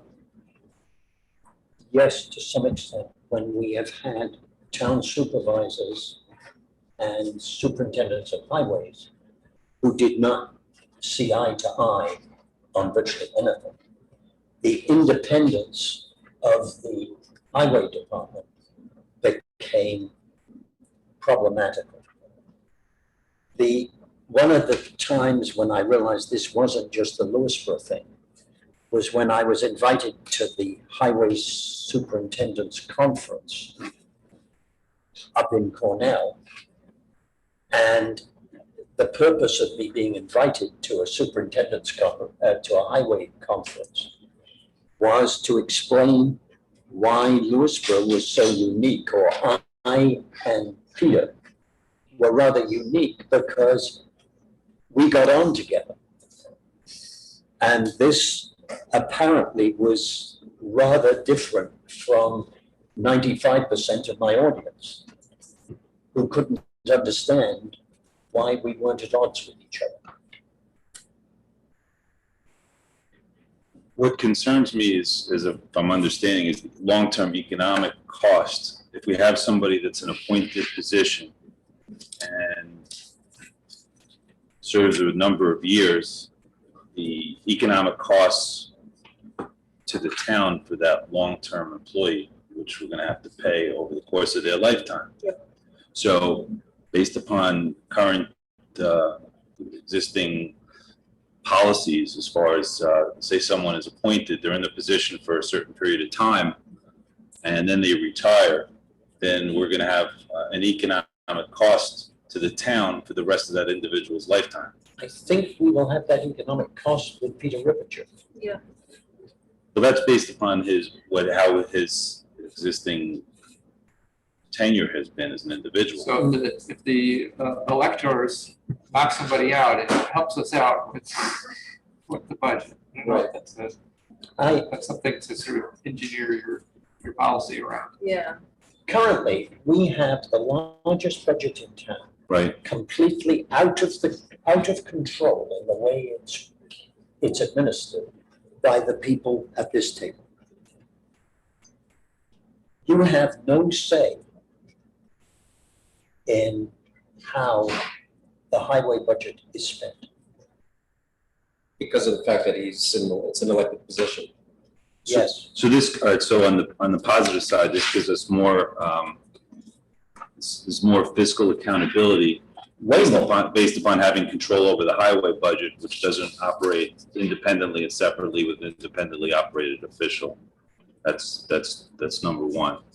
So the way, does that make sense to me? The way the draft is, it's a 4-year appointment. And which would work fine if somebody's doing a real good job and is accountable to the board and does what we're looking to do. What happens if somebody's not? What happens if somebody's not doing a good job on behalf of the town in this appointed position during that 4-year tenure? Then you probably have a certain number of months by which when he's on probation, or she is on probation, and you can tell her to get lost. Is that the way we have the resolution drafted? Is that incorporated? I think within it's what we true have of now? any appointed person. If that individual. Yeah, Do we go on. still have a highway fund? Is it a highway fund and general fund, or does the highway fund become part of the general fund? No, I think it would still be a highway. So it's still, all those Yes. fiscal rules still apply? Well, yes, except for that we would have a considerable say over how it was spent. Correct, we get to allocate. I think Town Attorney Greg has some input on this. Greg, I think Greg has some input as far as assuming as far as the probationary. I think that was the point we were getting at. The individual that ultimately, if you pass the law, it's a mandatory referendum. Okay, so the prop passes in November, and then Peter Rippinger's term ends, and you appoint somebody. That person has a probationary period. But after the probationary period, if they're hired off the list, they have competitive class protection. They couldn't be removed except for cause, or disciplined except for cause, which can be a performance-related thing. It can be any number of things.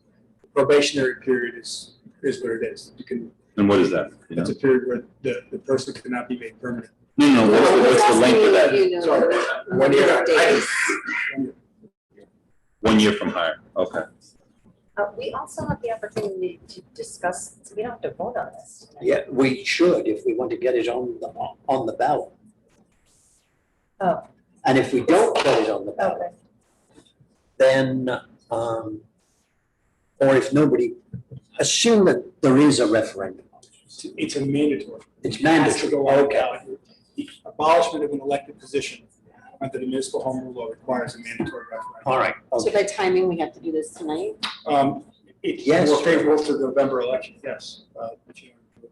And if we don't get it on the November election, then you'll have another election for highway. But there's no need to collect signatures because it's a mandatory referendum, right?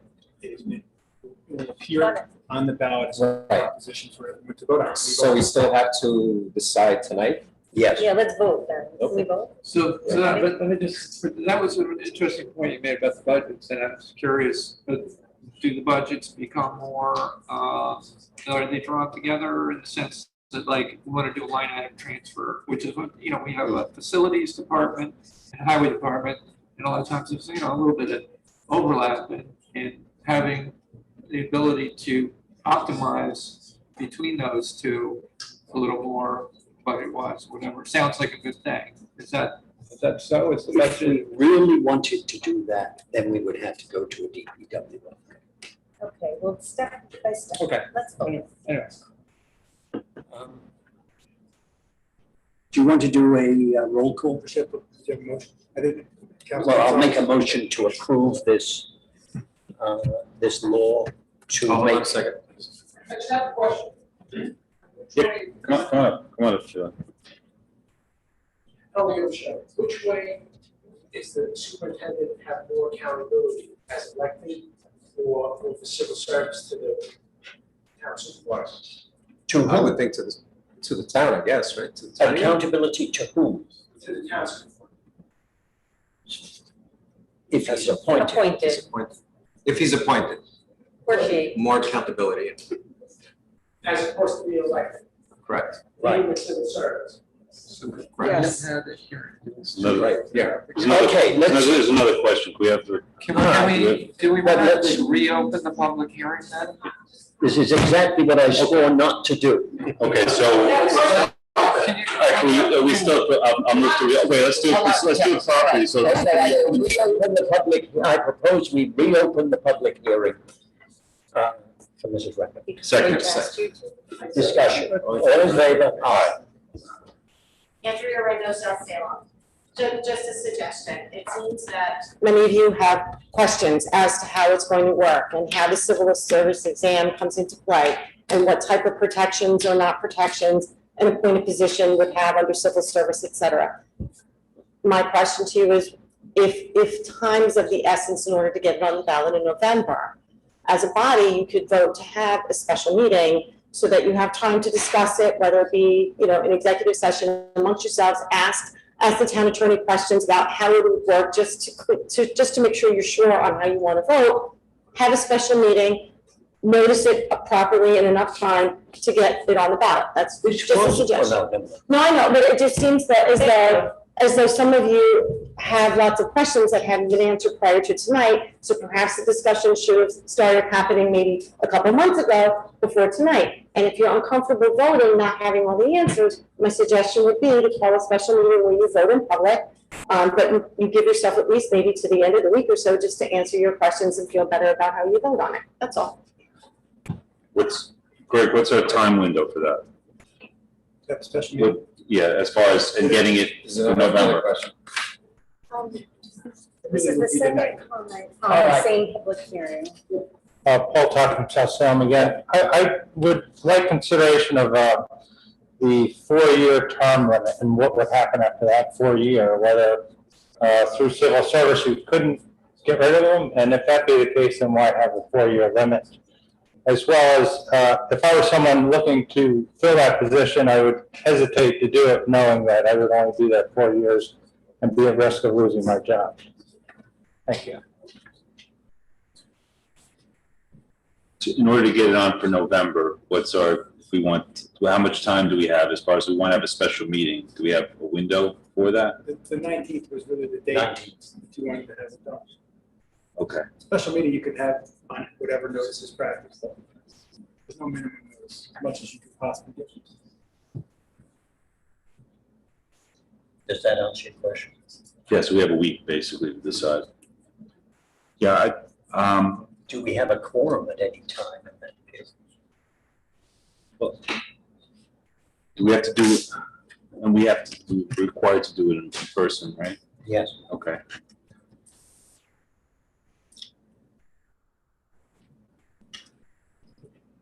If people are available for next Monday.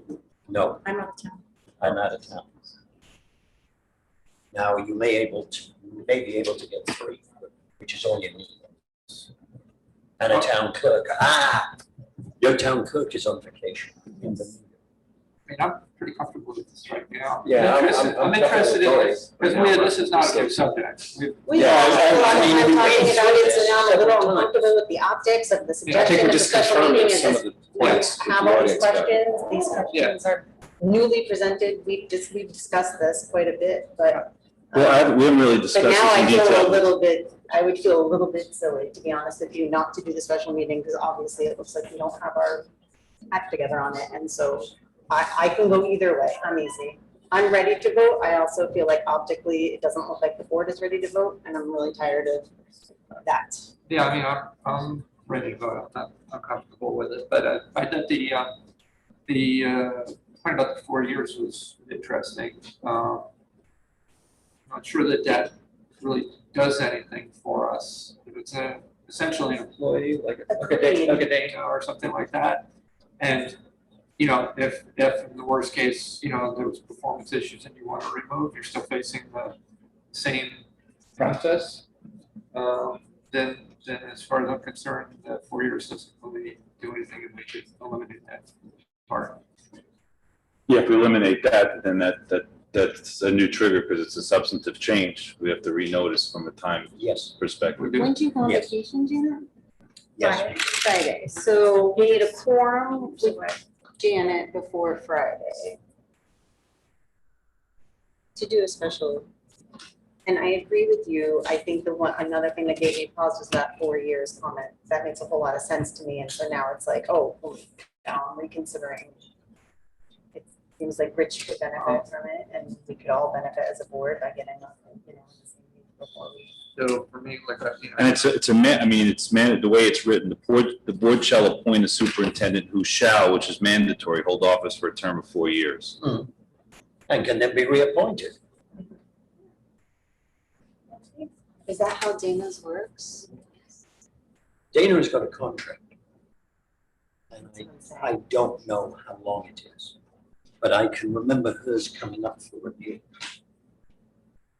Mr. Taft's point is well made. You know, if you want for somebody who's qualified and you want the best person, and maybe they're leaving somewhere that's, you know, perfectly comfortable for them. They don't want that hanging over them. That's why I extended it to 4 from 2, was that so that you were giving somebody enough time to establish themselves in a job in a way which the town board would have no problems probably in extending. I mean, it's just, if somebody was doing a great job and over an initial period, you also don't have the flexibility if you wanted a longer agreement to keep them for a longer period of time. Let's say you hire them, they're doing a great job in the first year, you want to get into agreement that's longer, the same way. It was a new agreement. But we can hire all our employees with 4-year agreements too, you know, and let them all, but I'm not sure that's really best practice. Okay, well, if everybody all right, if everybody else senses everybody wants to move with the vote, I'll go along with the vote now. Okay, I'd like to. Wait. I thought we were talking about the 4-year thing here. Then we're gonna leave it. We're gonna leave it there. Because otherwise you'll have to go back to scratch. Well, and you'll have a situation where you'll have a new elected no, I understand that. superintendent. I'm just wondering, is this something we could, you know, meet Friday, close of business? Well, yes, but without me. You're not here. What's your inclination? I'm ready to vote, but if you guys want to meet. I just thought the 4-year thing was Yeah. a little bit of a disincentive on. But it gives us the option, I mean, we can still reappoint them. If they're doing a good job, we can reappoint them for another 4 years. Can you, Right. you know, 1 year in, go in and change your legislation to eliminate that on the person's? Yes. I think you'd have an issue with the appointee if it were past their probationary period and then you changed the term. Well, got rid of the 4 years, so I'm saying. Right. In that model, if they passed their probationary period, you have a problem, a grievance problem. Wait, I'm talking about making it better for them. Oh, okay, I thought you meant. No, I'm saying like, okay, we don't do it now, but, you know, later on, we pass that. Make it a 6-year term or something, or eliminate it entirely, just make it without term. So since we have a probationary period, we have time to adjust and meet some candidates. All right, just some flexibility. I propose that we approve this. And did we close the public hearing? No. Yes, I've got to close it because I opened it again. Yeah. I propose that we close the public hearing. Do I have a second? Second. Discussion, all in favor? Aye. I would like to propose that we approve this law to make the highway superintendent an appointed rather than an elected position. Do you want a roll call vote, Jen? Who's the second? Thomas. Tony. Second. I second. And then a roll call, if you don't mind. Not that this is poker, but can I check? All right, Tony. Yes. Yes. Yes. Yes. Okay, so did you abstain? Yes. No, I was checking my vote. Yes. Oh, yeah. Gosh. All right, finally, I think I've got to the point where we can.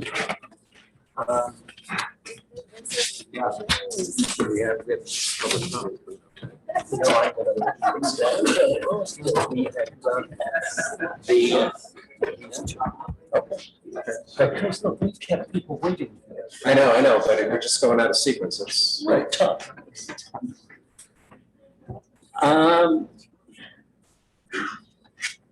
I'd like Letitia Stapleton. Hey. Cynthia Ryan. And Dawn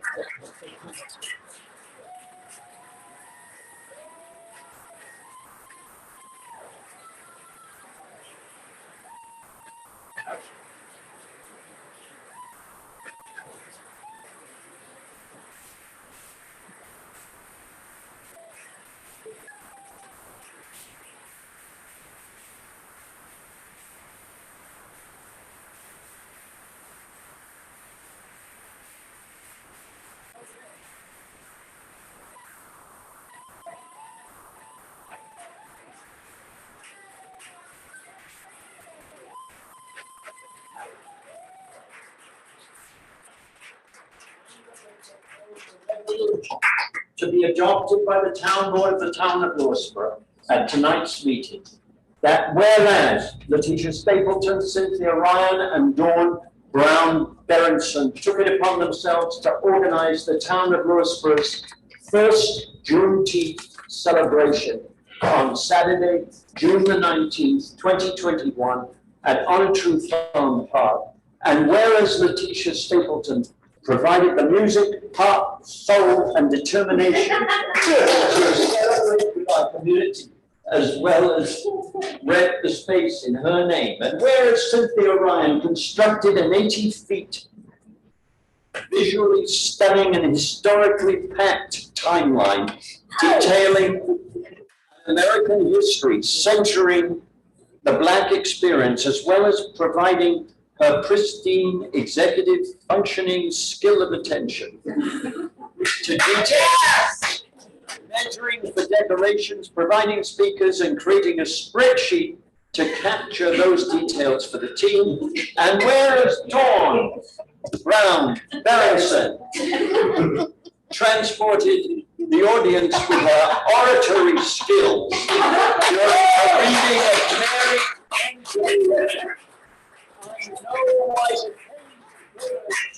All right. Among other chosen works by Frederick Douglass and Mr. Rogers. The talented Ms. Brown Berenson also modeled the community building concept of solidarity by supporting her co-organizers in their desires and efforts, despite her own apprehension to share herself with those who don't appear wanting. And whereas Deputy County Executive Ken Jenkins and other local elected officials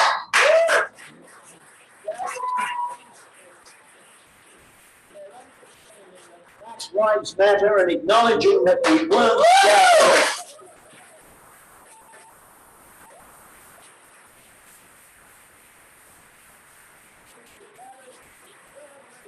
American history, and whereas this dedication to local community building through the commemoration of history is an example to all and is deserving of public notice. Therefore, be it resolved that the town board of the town of Lewisboro in the county of Westchester in the state of New York, in recognition of the worthy service of Letitia Stapleton, Cynthia Ryan, and Dawn Brown Berenson to the town of Lewisboro, does hereby offer the Can somebody get me the back page? Oh, yeah. It's a thing.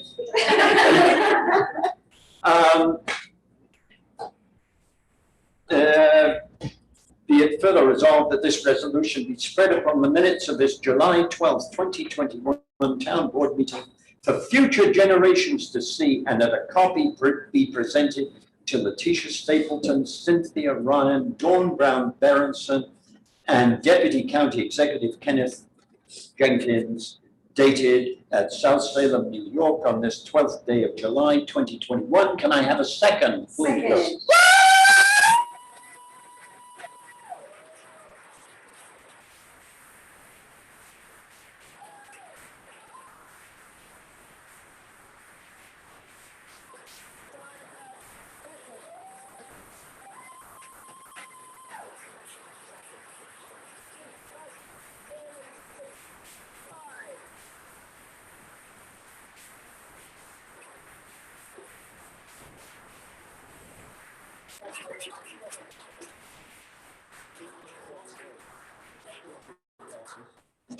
And I will distribute it.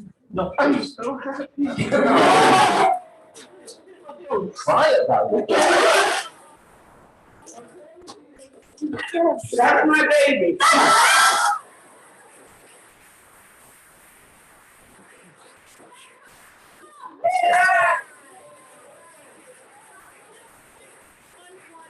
Really quick thing, and you guys need to know that our mission is much larger than Juneteenth. We brought this Juneteenth celebration together because there are families of color in this town who are marginalized and they are afraid, and that's no joke. And it's also no joke that we got no support in the beginning from the town board, nor did they mention it. They came around and thank you, you're all very wise. But you need to know that this is actually part of a bigger group because we want everybody to feel included in this town, regardless of what your skin or your hair or your religion is. And yes, Black Lives Matter. Yeah.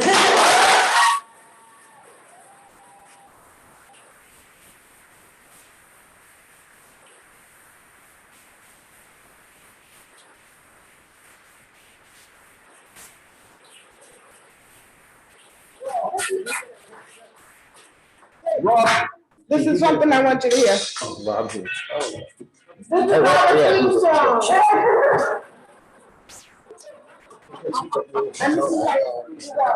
That can lead us into our next agenda.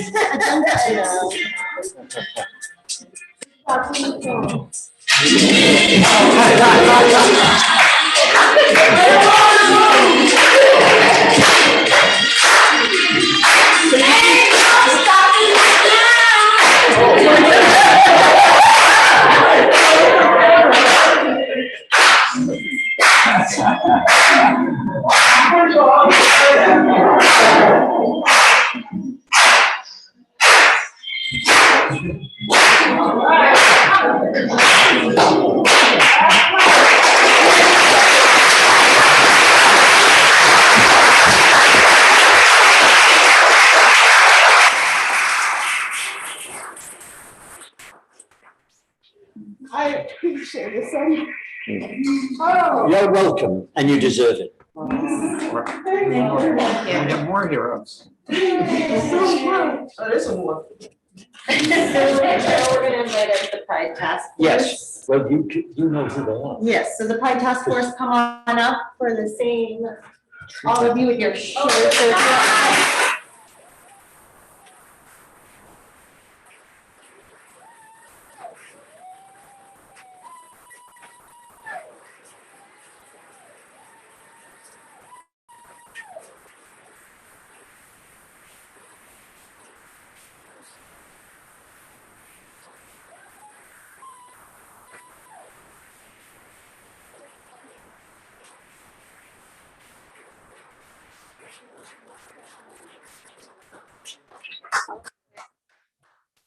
So this is a resolution that we're going to adopt as the town board at this meeting held on July 12th, 2021. And afterwards, the chair of the Pride Task Force will have a couple of minutes to say something. Whereas Rachel Simon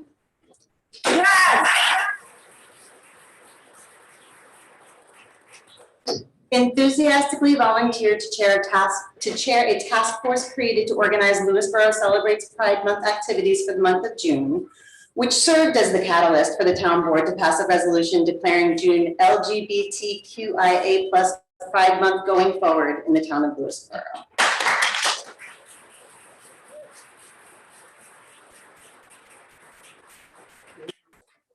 Whereas Jeremy Zittimer, Tanya Henderson, Jules Zuckerberg, Jennifer Bailey, Elena Dunn, Jimin Han, Charlotte Oness, Jill Mango, Luz Michelle, Jackie Mishler, Sarah Minicelli, Meg Slavin, Angie Torado, Neetu Venkatraman, Abby Whitman, and Lisa Wise stepped up to serve as task force members, launching community initiatives such as Lewisboro Celebrates Pride's lawn signs.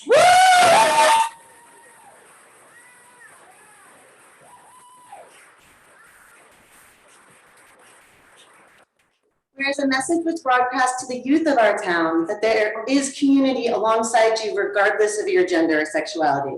Through the display of the Progress Pride flags and banners at the Cross River Shopping Center, at the Lewisboro Townhouse, and outside the Department of Parks and Recreation at Onatru Farm Park.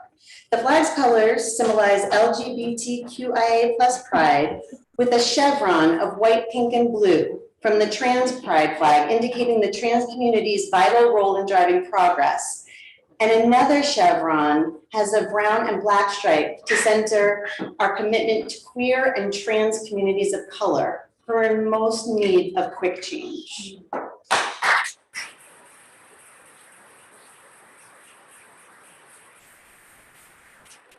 Lewisboro Celebrates Pride showed a commitment to educating the community and centering the voices of QTPOC youth by creating a celebration of queer culture with events at Pride in the Park, including Drag Queen Story Hour, a Pet Pride Parade, the Queer Hilarious Comedy Show, and tabling from over 20 community organizations.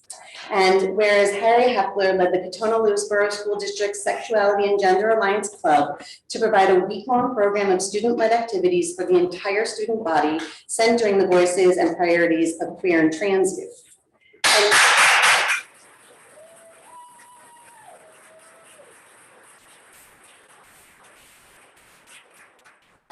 This dedication to public service is an example to all and is deserving of public notice. Yes. Be it resolved that the town board of the town of Lewisboro and the county of Westchester in the state of New York, in recognition of the worthy service of the Lewisboro Pride Task Force, chaired by Rachel Simon, to the town of Lewisboro, does hereby offer the thanks of its populace to them for their dedication to service for our residents. And be it further resolved that this resolution be spread upon the minutes of this July 12th, 2021 town board meeting for future generations to see, and that a copy be presented to Rachel Simon.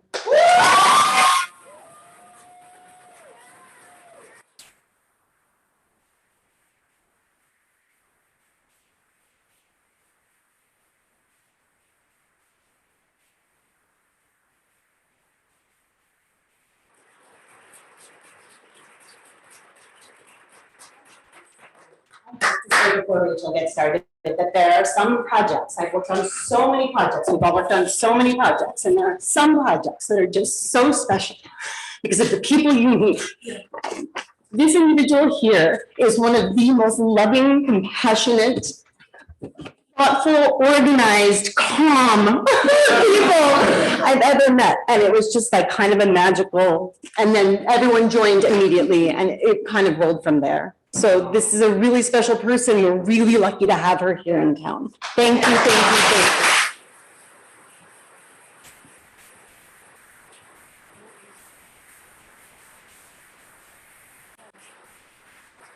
I came to the podium so that later I can share the YouTube link with my mother. So, because I know, and so you might want to make sure you wave as you come back. I want to say that I left Texas in 1995 and never imagined I would be in such a caring and supportive community. I mean, I hoped, because that's why I left Texas.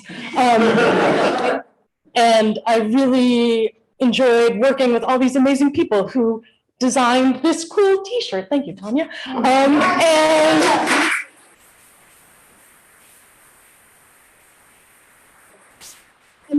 And did so much great work. I want to just acknowledge Jeremy and Jen and Elena and Tanya and Abby, Jules, Jimin, Charlie, and Charlie's two great kids, Jill, Meg, Sarah, Angie, Nitu, Jane. I'm sure I'm forgetting folks because so many people stepped up to help us really focus the love, especially for queer and trans youth of color, because that is who we really need to support. Thanks, neighbors.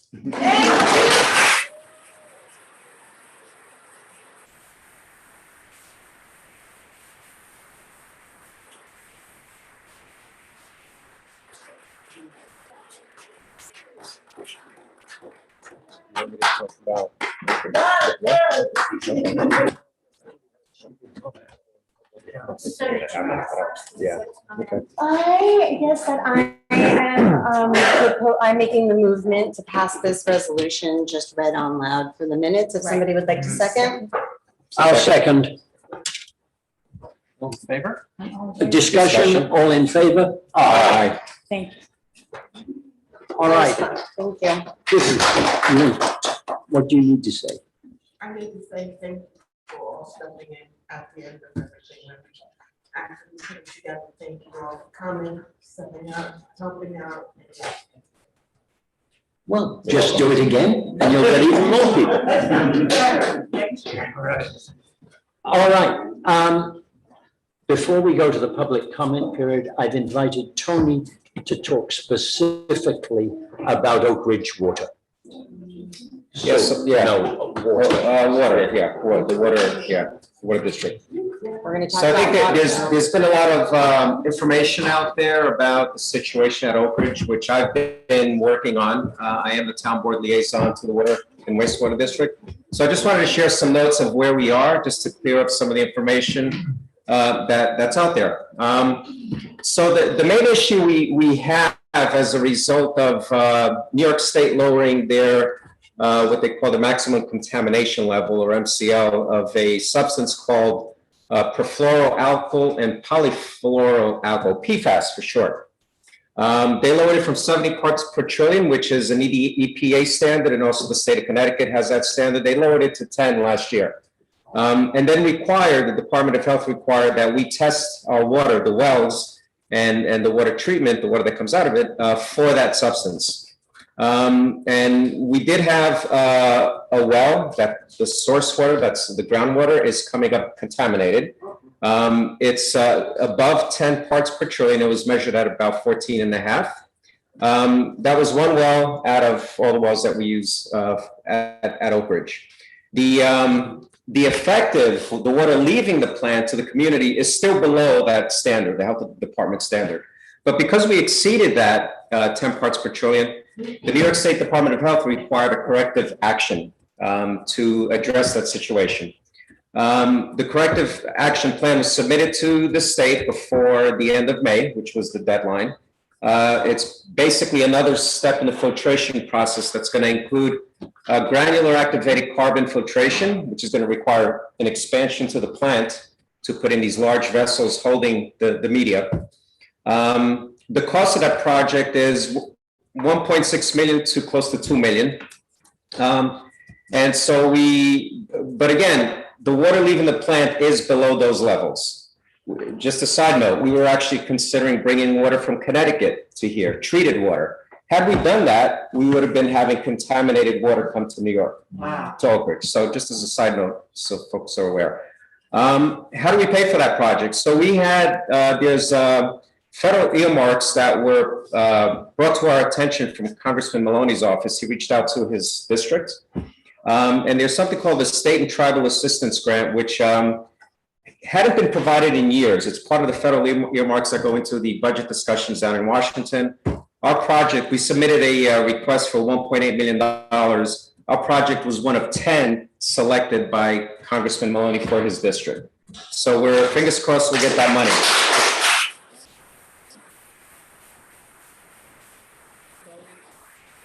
In addition to that, we were alerted by Senator Schumer's office about the U.S. Senate's Energy and Water Development Appropriations Bill, which is also being reviewed in Washington. And we were requested, do you want to submit an application for that? 2 days before the application was due. So we submitted it. So that's another, I put in for a total of $3.8 million to cover some other work that we eventually will do. We'll need to do it with the Wild Oat Sewer, the infiltration issue.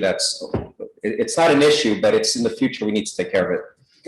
So that has gone through. So we're hopefully gonna get some monies from there. In addition to that, there is funds opening up in the fall through the New York State Environmental Facilities Corp in the form of a water improvement and WIA grant, water improvement and something, I forget what the second I stood for. Act, Water Improvement and Improvement Act, that's what it is. Yes. So that opens up in the fall, and so basically whatever funds we get from federal, it'll cover the majority of the cost. What's left over is going to be covered by this WIA grant, 60% of it. So we should get down, the cost should be very low to do this major expansion of the plant. And in addition, we're going to take the advantage of that expansion to provide some other improvements, putting in additional backup pumps in case of potential failure of our pumping system. So that's all being taken care of. That's PFAS. So when you see comments swirling around that the water is contaminated with PFAS, that's incorrect. So I just want to get that out there. Lead is something that's been discussed quite a bit. Lead comes from basically from solder that's used, the old copper, the lead-based solder that's used in plumbing, that was used and now is no longer used. Faucets as well, and some other plumbing components that are no longer used today, but they're still in the units that were constructed at Oak Ridge. The health department, what they do is they take, they look at when the units were built, and they take a segment of units where there's a high likelihood that there are lead fittings or lead solder used in the copper. So they've identified 10 locations that we are required to test every year. We were required to test every year until last year. The health department said, no longer need, you don't have lead in the system, no longer need to test it annually. You can now test every 3 years, commencing this year, which we're starting to do. We're in the process of doing that. Now, there are some tests that have been performed locally within Oak Ridge and within some of the units that do indicate a high level of lead. Some of the questions around that are, well, first of all, they're past the service entry, right? So whatever lead is entering the water is within, past the service entry into the units or into the buildings. Some of the factors around that is how are those samples collected? Are they being, there's a couple of ways, and I'm not going to get into the technicalities of it, but there's a couple of ways to do that sampling. And the way we do it is the way that's actually approved by Department of Health. They actually have a process. It's an EPA standard that we have to follow. And the last, so out of the 10 sites that were tested, we added one more for the request of Oak Ridge. The lead limit is 15 micrograms per liter. The 3 results we got back so far, the highest reading was 1.99. Again, the limit is 15. Hardness is another issue. Anybody have well water here? Do you have hard water? Okay, so the water going into Oak Ridge is very hard. It's high in iron, high in manganese. The water plant is treating that. The hardness level for the water leaving the plant has been sampled at about 126 milligrams per liter, which is considered, if you look at the hardness scale, it's moderately hard. And I've had discussions with the health department, both state and county. They don't have any guidelines around hardness. They do not consider hard water a health issue. But again, there is some hardness in the water. Would actually, I found out today, actually having hard water would actually minimizes any impacts or effects of lead in the water. So that's another tidbit I picked up today, which is pretty interesting. There are treatments to control alkalinity and pH at the water plant, which have a tendency to raise hardness. And what the plant, what they've done is they've actually lowered as low as possible the chemical dosing to maintain the minimal pH requirements and further reduce the hardness that's in the water. The other issue that's being discussed is sodium. Typical levels of the water leaving the plant is about 100 milligrams per liter. The guidance from the New York State Department of Health is that water containing more than 20 milligrams per liter of sodium should not be used for drinking by people who are on severely restricted sodium diets. If you're not you're on a severely restricted sodium diets, 100 milligrams per liter, according to the health department, is not a concern. Now, if the water contains more than 270 milligrams of sodium, that should not be used for drinking by people who are on moderately restricted sodium diets. So sources of sodium in the water, there's road salt, right? It gets into the groundwater. So there is some salt from that. There's also some chemicals that are used to reduce hardness and maintain the pH levels, which will introduce sodium as well into the water. And at the water plant, they're keeping that to a minimum. So those are, in terms of the chemistry of the water and the makeup of the water, I just wanted to get discuss those 4 points. We do have some upgrades that are occurring. In fact, we're approving an emergency upgrade to a wastewater transfer pump that happened to go bad. Fortunately, it was caught in time, so it didn't cause any major issues. And we had recently a well pump replaced after, 20 years maybe. So those are the latest things that are happening. But the major thing is the PFAS. And that is the major work that's going to be done to the plant to improve.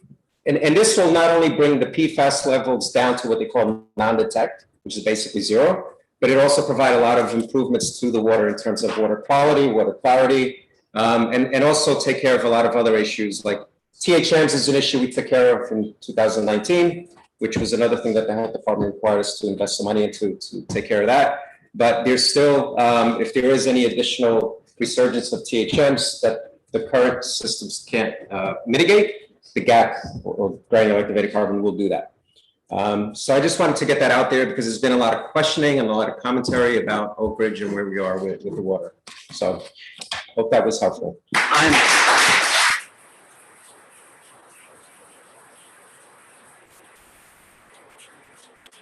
I'd like to express some considerable thanks to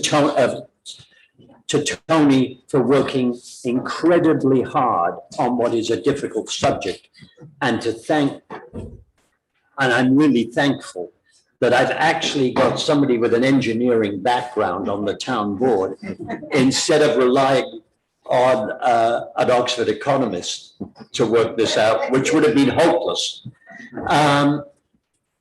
I think we've also had a couple of changes down there that help. We've got Tyler Post now running the operations for VRI, and I think he is way ahead of anything that we've had before.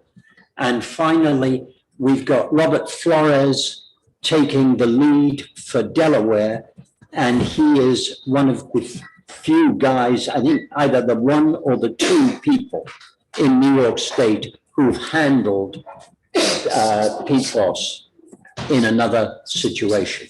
It is very rare to find an engineer who really understands the PFOS situation. And just the bad news is that nothing is likely to move very fast, because my guess is that county health and state health will take some considerable amount of time to propose to accept something we gave them in May, but I suspect may well not approve till January of next year.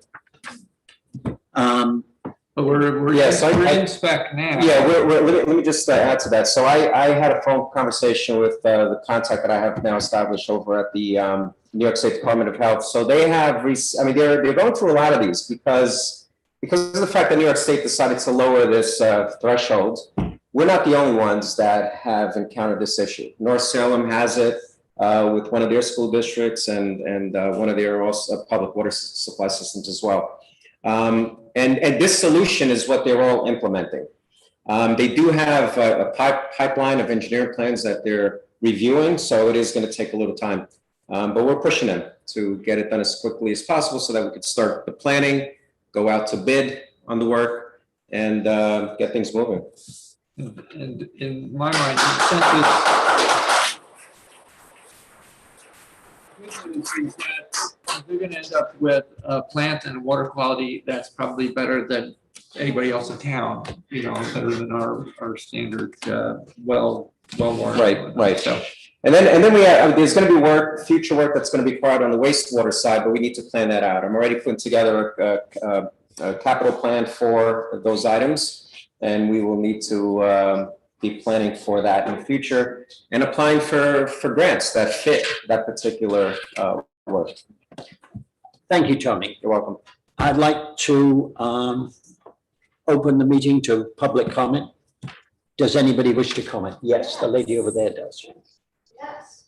Well, I don't have anything to say about the water, although we have had water issues in the past. My name is Olivia Berenson. Many of you have probably seen me around town. I have met everyone on this board except for you, Mr. Scalarian. So nice to meet you, as I passed a resolution last year. But I'm not here about the water. I am here to say a wonderful thank you to those of you who worked on both the Pride committees and the Juneteenth committee. Now, I have grown up in Lewisboro for my entire 19 years of life. Now, 19 is not big, but it's big to me, as I only know 19. Now, I am a biracial girl, and in the Ruakatona-Lewisboro School District, we don't learn about race. And that is a big issue. For any of you who are willing to say that racism doesn't exist in this town, you are wrong. It does.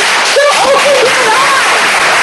I have experienced 19 years of learning about racism in such a whitewashed way. It's ridiculous. I laugh every single time one of my teachers talks about slaves because they look at me, they know I'm half white and half black, and they don't know what to do because they know that their teaching is biased.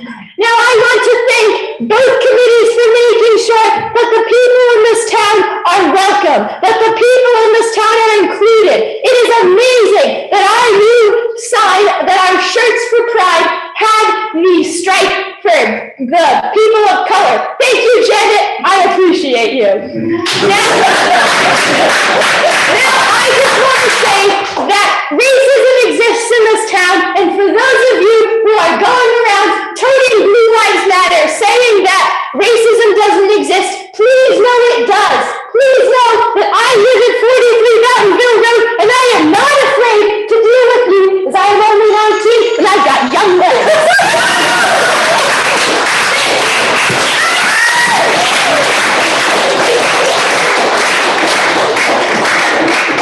Good job, Mama.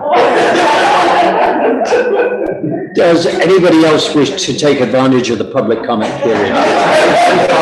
Yeah, no, that's a mic drop. I was a mic drop. All right. Oh, sorry.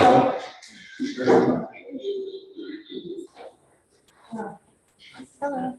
Hi, my name is Janissa Wiles. I live in Oak Ridge condos, so therefore I'm Vista resident. I would like to request a copy of your report, just so that we can also look over to make sure that the information is all accurate. You mean the summary I just presented? Yes, Sure, that would be absolutely. great. Yeah. Okay. And I am scheduling a meeting for the 21st of July. That's going to be Oak Ridge, like a town hall. Because a lot of the residents are not here, many are, which we definitely try to get the word out as much. Right. But we just would like to make sure that's all accurate information. Yeah. I have 3 children, myself, we like to make everything safe. And I'm in regular touch with Robin Gersten, the president of the HOA. Okay. So she's part of the committee that we formed. So. Thank you. Okay. Just out of curiosity, how's your water? We drink something. Okay. Somebody else. I should say, my backyard is the place where the waste facility has been. So we have an extension cord. Yes, That that's- is working as our main supply, so that we don't have sewage going into our house. And twice the electricity has gone out, so actually my water's been okay, but my sewage, and hopefully that this can be resolved so that we don't have sewage coming into. the We house. have a permanent solution. That was just a temporary, to replace the control Temporary panel. month with two, with power going out. Yeah. We want to make sure that that is secure and safe. Right, absolutely.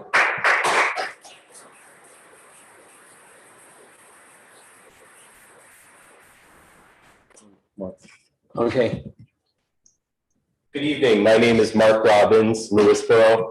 I want to thank you all for being here tonight. This is my first attendance at a public town board meeting, and I'm so impressed with the civility and the patience and the thoughtfulness and the sense of caring and respect you've all showed tonight. And I really applaud that, and I hope it continues. So that's heartwarming.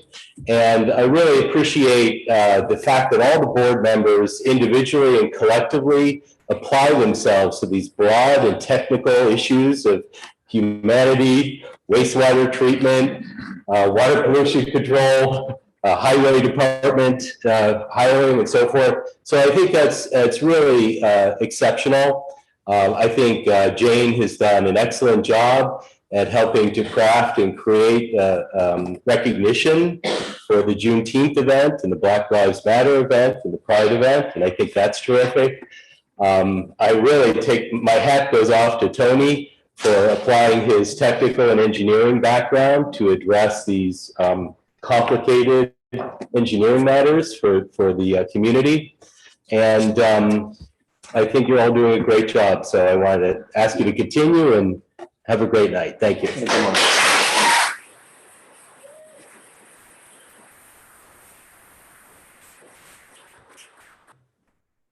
I'd like to propose that we close the public.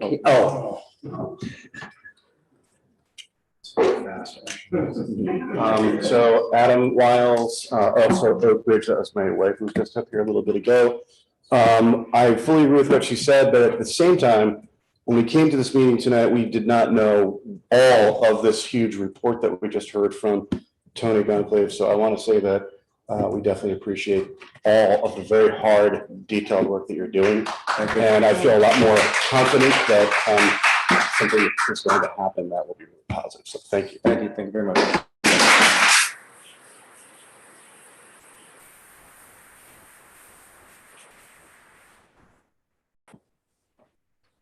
All right, I'm going to try again.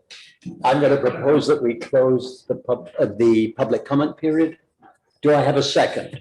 Rich? Second. Discussion, all in favor? Aye. I would like to move on to the consent agenda and propose that we approve the minutes of the June 28th meeting and the monthly reports of the Building and Police Department for 2021.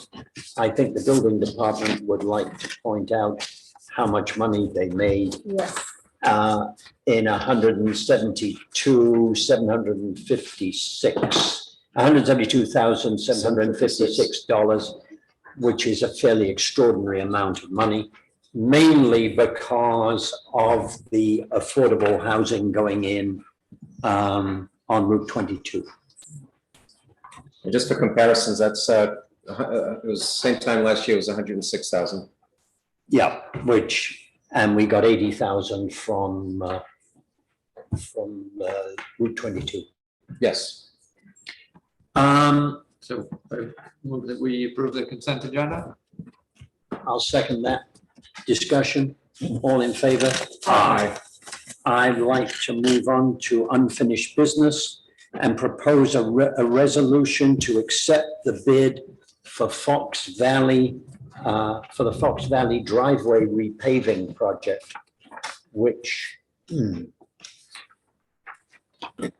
is $49,484.25 submitted by Intercounty Paving Company of Carmel. Unfortunately, the other four companies which we had expected to bid did not submit a bid. And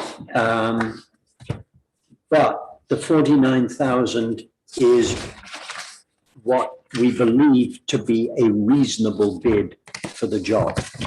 We actually actually had an unofficial quote sometime back for 60,000 for that project. So this is within.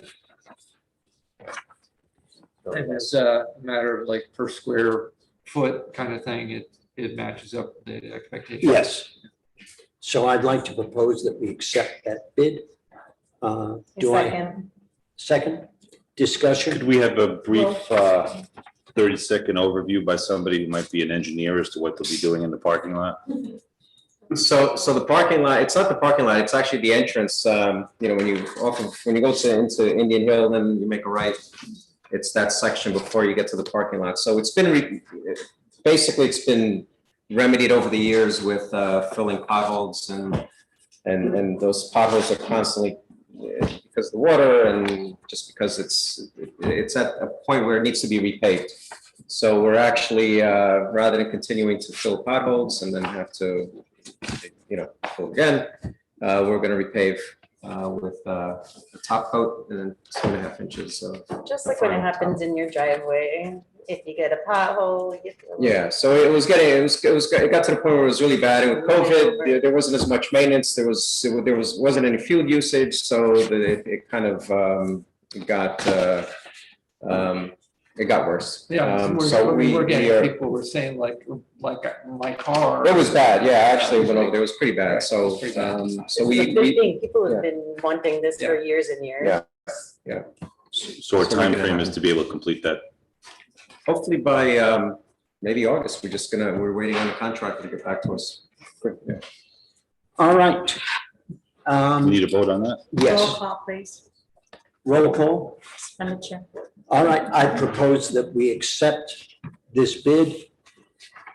Do I have a sec? Oh, Jane seconded. Yes. So just, yes, Okay. so now roll call. Yes. Yes. I mean, yes. yes. Yes. Yes, thank you. You're welcome. Can we then go on to a resolution to approve an emergency repair and installation of a pump control system for Oak Ridge wastewater?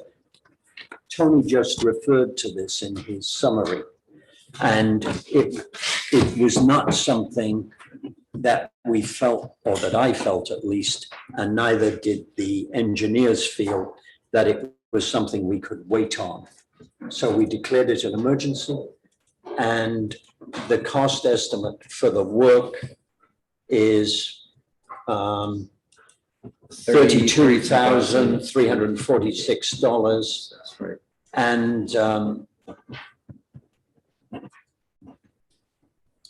Don't look at that second line item. okay, Something else. because that scared me.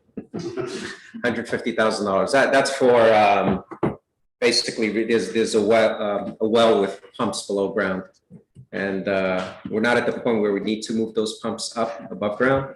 But in the future, if we do decide, that's the cost. What we're doing is we are moving the control panels, which were designed, were underground, and when this well got flooded, it caused the control panel to fail.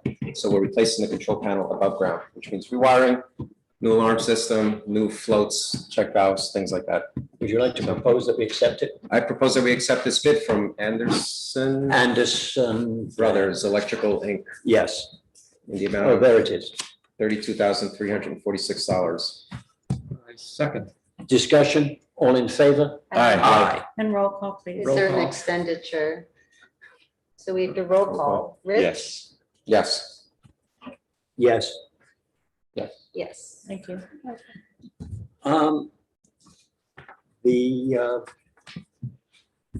Find the agenda. We go next to new business, and the item of new business that we have.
Yeah. Maybe it's okay. Sorry. Good evening. I just want to be quick and as the last person to join this board, I've been here for 6 months, just over 6 months in my tenure here. And I think that this board has had a tremendous record of accomplishment. We've done things that are pro-business. We've done things that are pro-environment. We've reduced regulation. We've addressed long-standing infrastructure issues in our town. We've explored federal and state grant opportunities that boards have not got into. And we've done that without forgetting that we want to be an inclusive and welcoming community as reflected by our recent Juneteenth and Pride celebrations. We've done a lot. There's a lot more to do. We're all excited and motivated to do it on behalf of our community. Dan. Jane's statement and say, yeah, it was really nice, and there's no reason why we can't have people with, widely diverging, ideas about how to do things and still have a great discourse here. So thanks, everybody.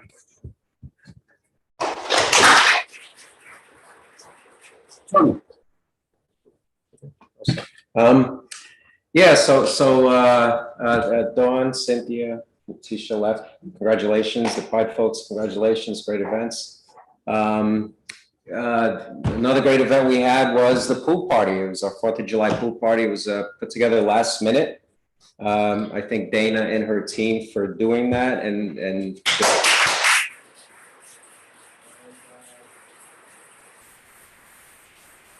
band on the moon.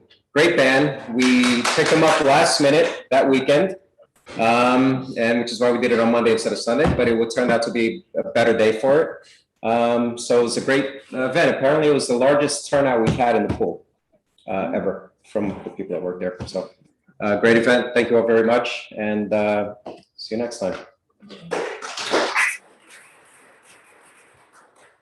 Two things I would like to thank Maureen Cole and the Lewisboro Land Trust and Evan Pritchard for putting together a really, or what I found would be a really interesting Native American event at the Old Field Preserve. And I enjoyed it. And I would hope that we can explore the Native American heritage even more, because we have got a fairly remarkable heritage in this town, and it's something that nobody is really not nobody, but very few people are really aware of. So I'd like to do that. I'd also like to congratulate the Lewisboro Playground Improvement Committee for a successful fundraiser in the town park on Saturday afternoon after I'd learned about Native Americans in the morning. I'd like to make an announcement that the next town board meeting will be on Monday, July 26, 2021 at 7:30 at the Lewisboro Library. And the main item on that agenda, for those who are interested, will be a report by Cityscape, who is working on a master plan for cell phone communication in Lewisboro, Pound Ridge, North Salem, Bedford, and Somers, I seem to remember. Correct. I think I've got the towns right. We'll And- also have, what, sorry. And they're working on one plan for the whole group. We'll also have an update on the comprehensive plan. Sorry. For the, you don't have to be sorry, but as long as you're talking about the next meeting, and the library fair coordinator will be coming to talk about the library fair, so. Come back. join us. All right, I'd like to make a motion to go into executive session, Second. discussion, all in favor? To discuss. Oh, to discuss a legal issue. It's you. It's you.